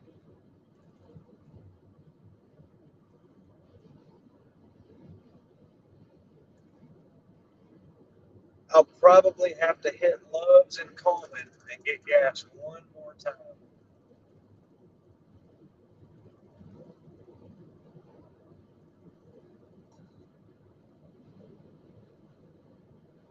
Yeah, I feel that. Definitely.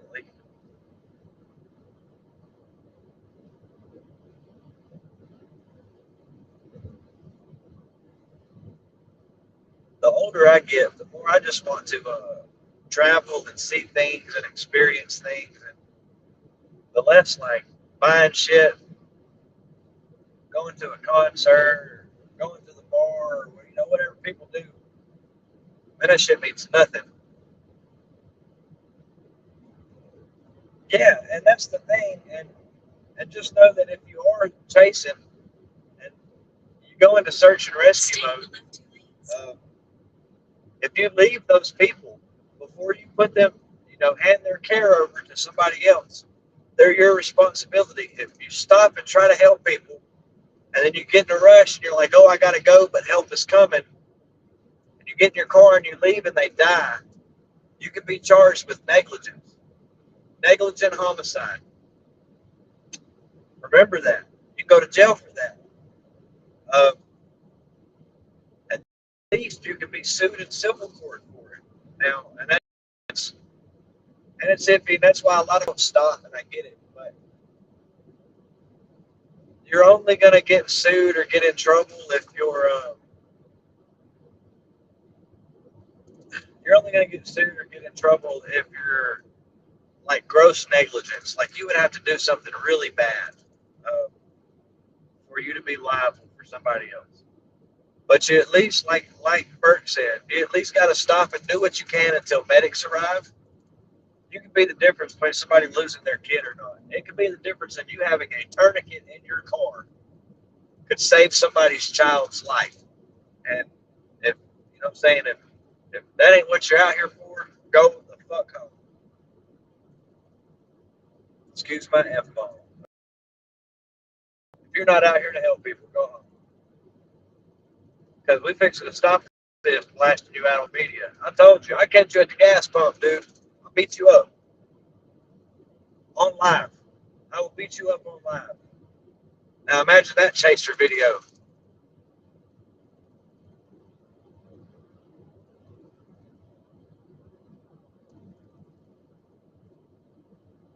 Because we all have a goal at the end of this. And new chasers, you got to remember why chasing started. There wasn't a warning system.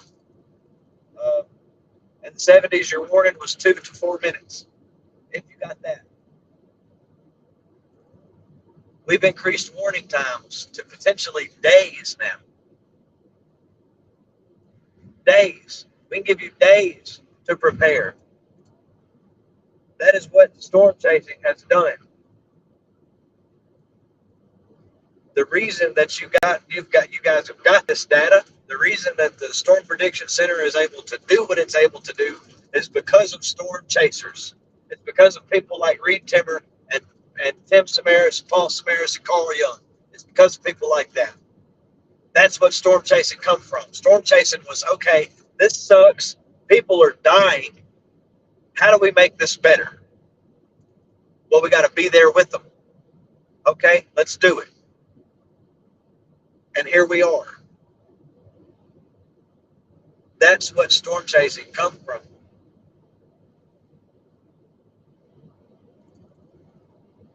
And it all started with somebody just paying attention. No, they didn't learn nothing from the Twister movie. They didn't learn nothing from the Twister movie. And I'm so pumped for Twisters, dude, but I think it's going to be even worse. So y'all realize that we've got Twisters coming out as a blockbuster this summer?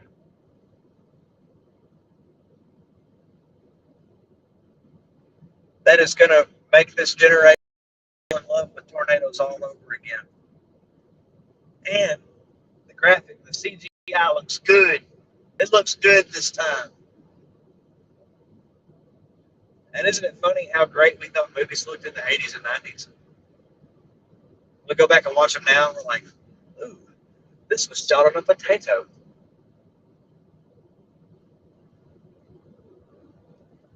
I need to snippet that. I want that. This was shot on a potato. I want that in my intro.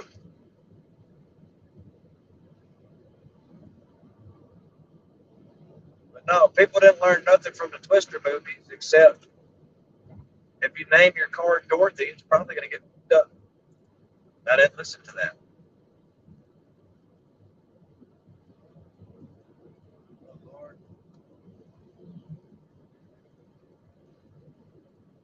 I love when you get up here close to Birmingham. Now you can see what light pollution does. You can see every cloud.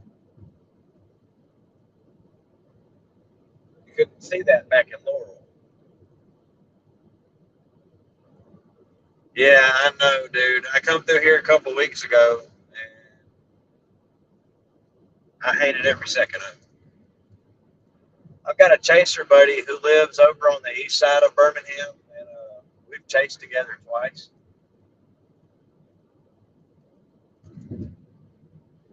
But I like the dude. Don't get me wrong. I'm just not quite sure how to take him. He's different. That's about all I can say because I don't want to seem like I'm talking shit about him. He's my friend. Don't get me wrong. But he's different, man. I've never met anybody like him, really. He's hard to read. Body language, all of it. He's hard to read.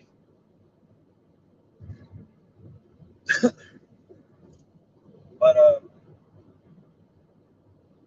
our past two chases, I just had to completely carry him, man. And I can't justify doing that. Like, I bought that man's vapes, his food, everything. And then he was trying to play on stream like he didn't know where his card was, which is cool. I mean, don't nobody want nobody to know that they're broke, especially for storm chasing. I think one of the worst things that you can do is be out here with a rig like I've got. You got Starlink, you got a Galaxy S24 Ultra, you had the new iPhone, you got the new iPad, you got all of this money in your car, and you're asking for donations on Cash App. But they help, dude. You guys don't know how many times the donations that have been sent to me have gotten me home. Like right now, I'm down to $30, but I mean, I'm not in any danger of not making it home. Dude, you almost hit my car, man. Get off the goddamn phone.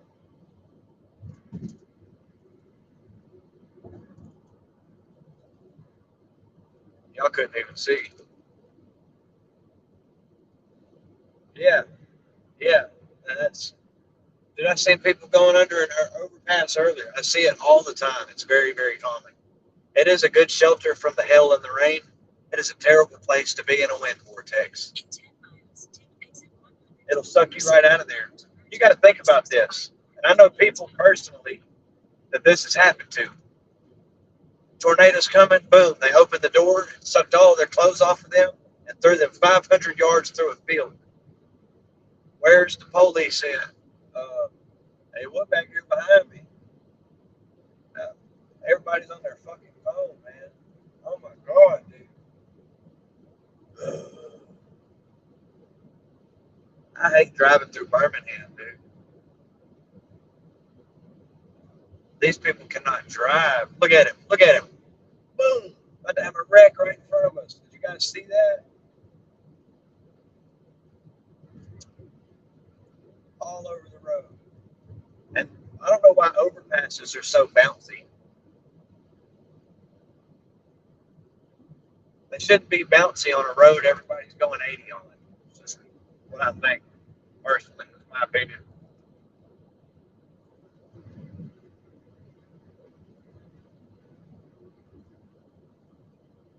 I was a really big fan of Supercell. I really liked how they used Hank's footage to make that. Wasn't it Hank? Maybe it was somebody else.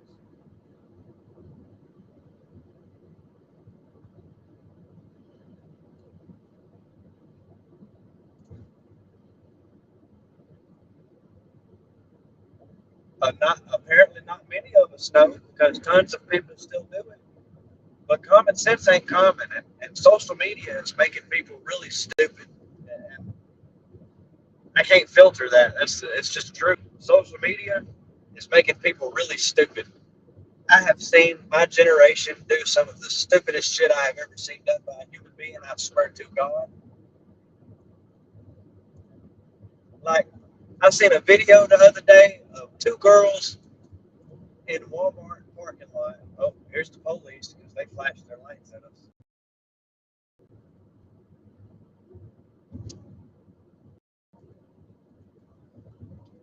I seen a video of two girls in Walmart parking lot trying to fix a tire that had a nail in it with duct tape. In Walmart parking lot. You could just went in and got a plug kit, a jack, the air compressor, slime, a new tire, whatever you needed. They had it at Walmart. Literally everything you needed. And bought duct tape. People like that, when they get to the end and they finish their daily routine and everything, and they wind down and they're ready to take a shower, they should get in the shower and drink all the water and not breathe. That was mean. I shouldn't have said that. Too late now. I said it. Can't take it back. Why'd you flash the lights at me? I don't see no po-po. I don't see no pokies. I don't see the one times. I don't see the bear.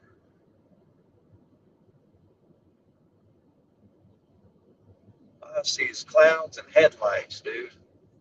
Freaking reflections.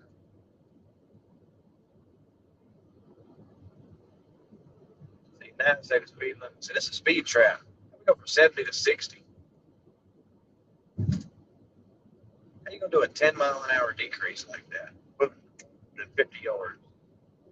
I'm supposed to hit my brakes on the interstate. Crazy.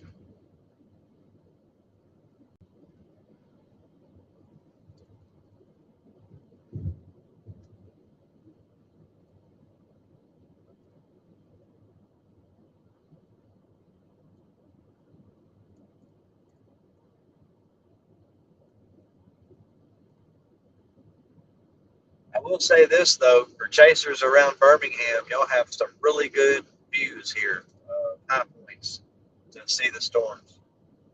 But they are in very, very sketchy places.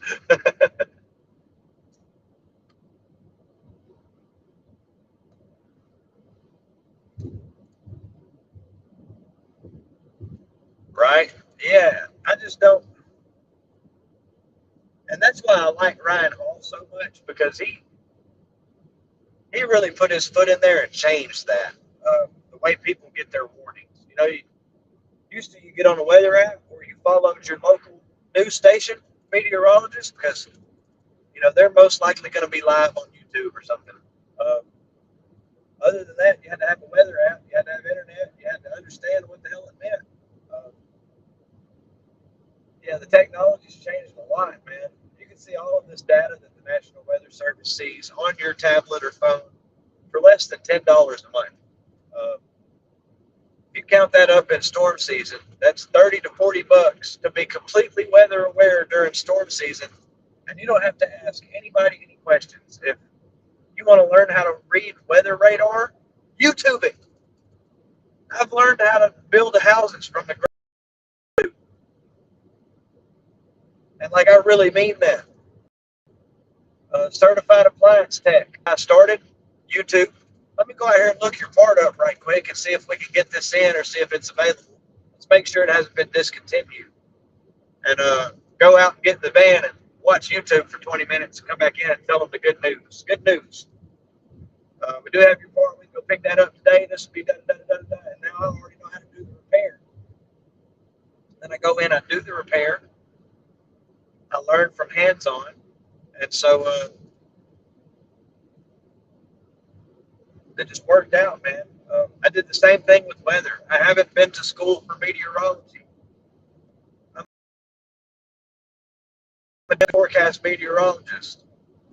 I wanted it bad enough to learn it and not take no answers. Skip Talbot has some amazing YouTube videos. They're like online classes for learning how to identify structure and spot storm structure, how to read radar, how to forecast tornadoes, how to look at lapse rates, Kate, all of that stuff. How everything works. You can learn it all online. Yeah, literally. I was a radar scope junkie before I found out about Ryan Hall. I found Ryan Hall a year before last, and he was always our go-to during severe weather.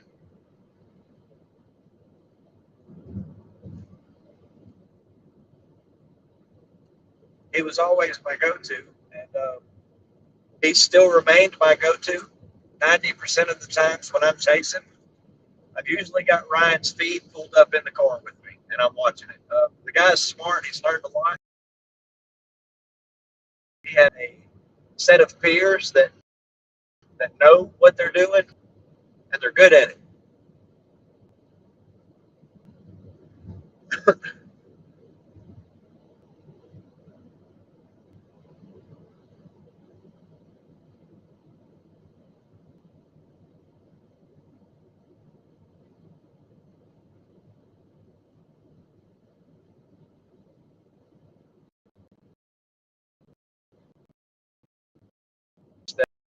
Beautiful Birmingham skyline.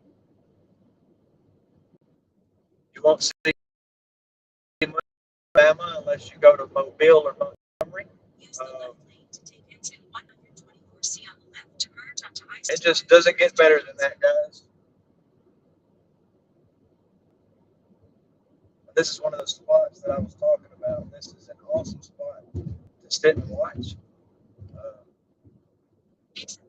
If you can only sit here. And see, that's why once we get it unlocked in our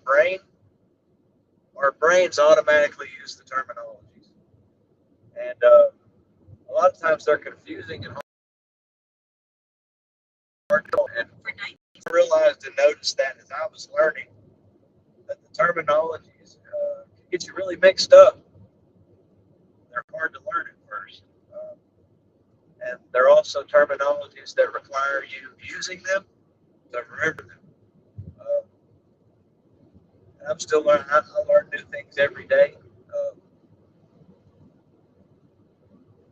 I don't even consider myself to be good at this. A lot of people say that I'm good at it. They tell me that I'm really great at it. I'm good at this, but I think I'm okay.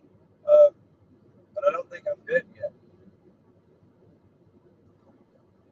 But that's easy to say on your way home from a bus chase day.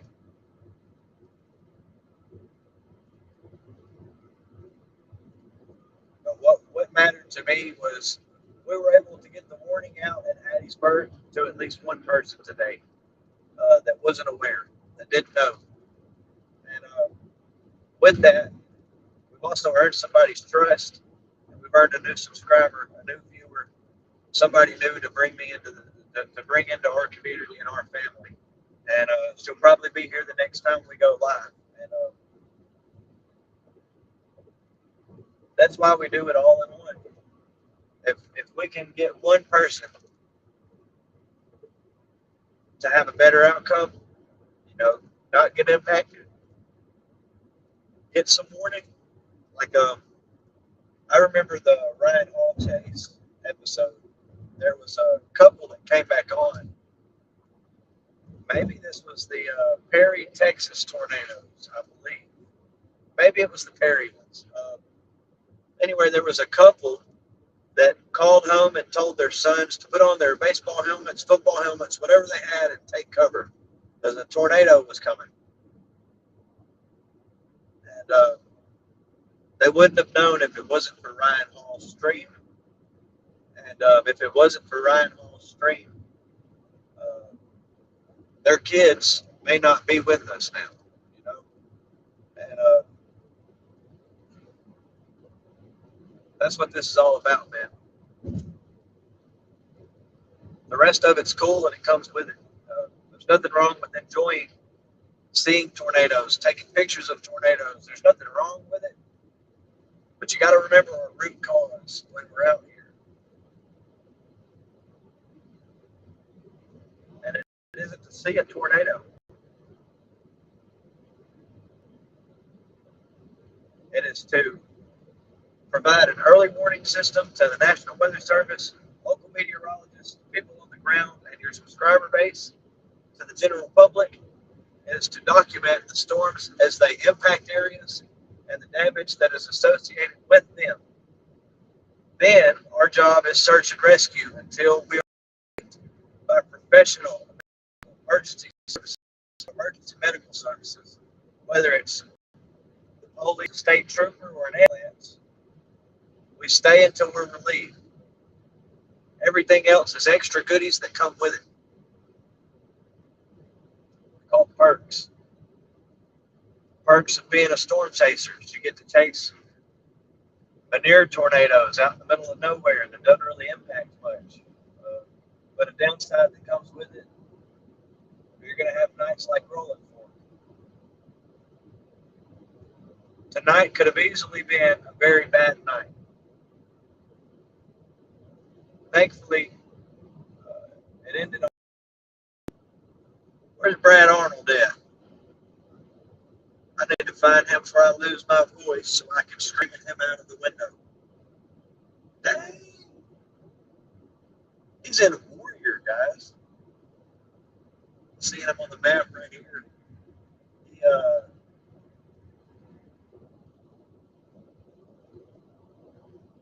yeah, he just went through Warrior. Get it, Bubba? He'll get a speeding ticket. Already got one in the console that I got to pay. So I don't want another one. My wife will yell at me.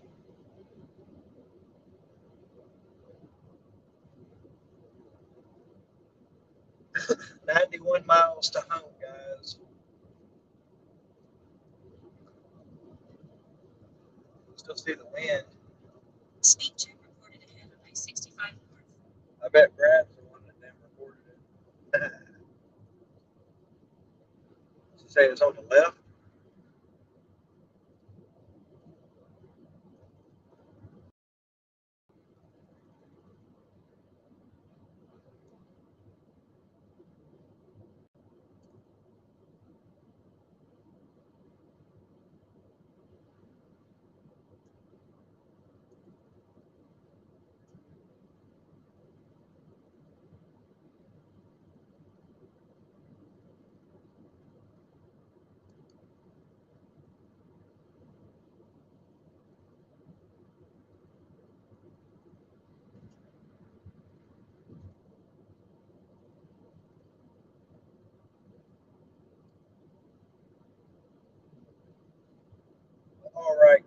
think it's about that time. I'm comfortable ending the stream now. Rock out to some Disturbed or something on the way home. Chain smoke cigarettes. Thank you guys for tuning in. I love all of you guys so much. Thank you for your support and for being involved today. If you haven't yet, make sure you hit those like and subscribe buttons. Those help me out a ton. It don't cost nothing to hit the button. That lets the algorithms know that we make good videos and other people should see them, so they put them on their feeds. We try not to ask for money or anything else in that way of support. If you would like to make a donation, you can look at my link trees in the descriptions on the About Me's on all my socials. There is a link to tip to the PayPal jar. We also have a Cash App. My Cash App is $Storm Chaser Rob. And yeah, that's about it, guys, for the night. The threat, I think the tornado threat is gone for the most part. We're going to wake up to a new threat in Georgia tomorrow, South Central Georgia, Eastern Central Georgia. Spring is just now waking up, man. This is just the very, very beginning of this is the yawn of storm season. It's not done yet. Well, we're not even there yet. It's the first week of March, right out of the first week of March. We've got a lot of time to go. We've got a lot of storms to capture and chase, and we've got a lot of tornadoes to get through for the year. I hope you guys will be here with me every step of the way. If you haven't yet, like I said, make sure you hit those subscribe buttons. If you are watching on YouTube, make sure you hit that bell icon so you get notifications whenever we post a video, a story, or go live. And I guess we'll leave you guys at the cross right here, at the crossroads. If you guys have ever been up 65 coming through Alabama, y'all know what this is. If you're going south on 65, you see this right before you get to Birmingham. This is the Birmingham Cross. I think it's been here my whole life. I don't remember. I always remember this, though. I remember it as far back as I can think. So it's always been here. So we will leave you guys here for the night. At the end of the day, we have 10 weather alerts on the board nationwide. We still have one special weather statement. Down in Georgia, we still have 9 active flash flood warnings throughout Dixie. You guys be safe tonight. Make good decisions tomorrow. I hope everybody has a great day. I hope you guys enjoyed your Friday today. I hope you have a great weekend, and we'll see you guys on the next chase. We have a chase potential next week. So we'll get into that probably Sunday or Monday. And if I don't see you guys until the next chase, y'all take care. Thanks for tuning in. Thank you for everything you do. Y'all have a great night, and I will catch you on the next.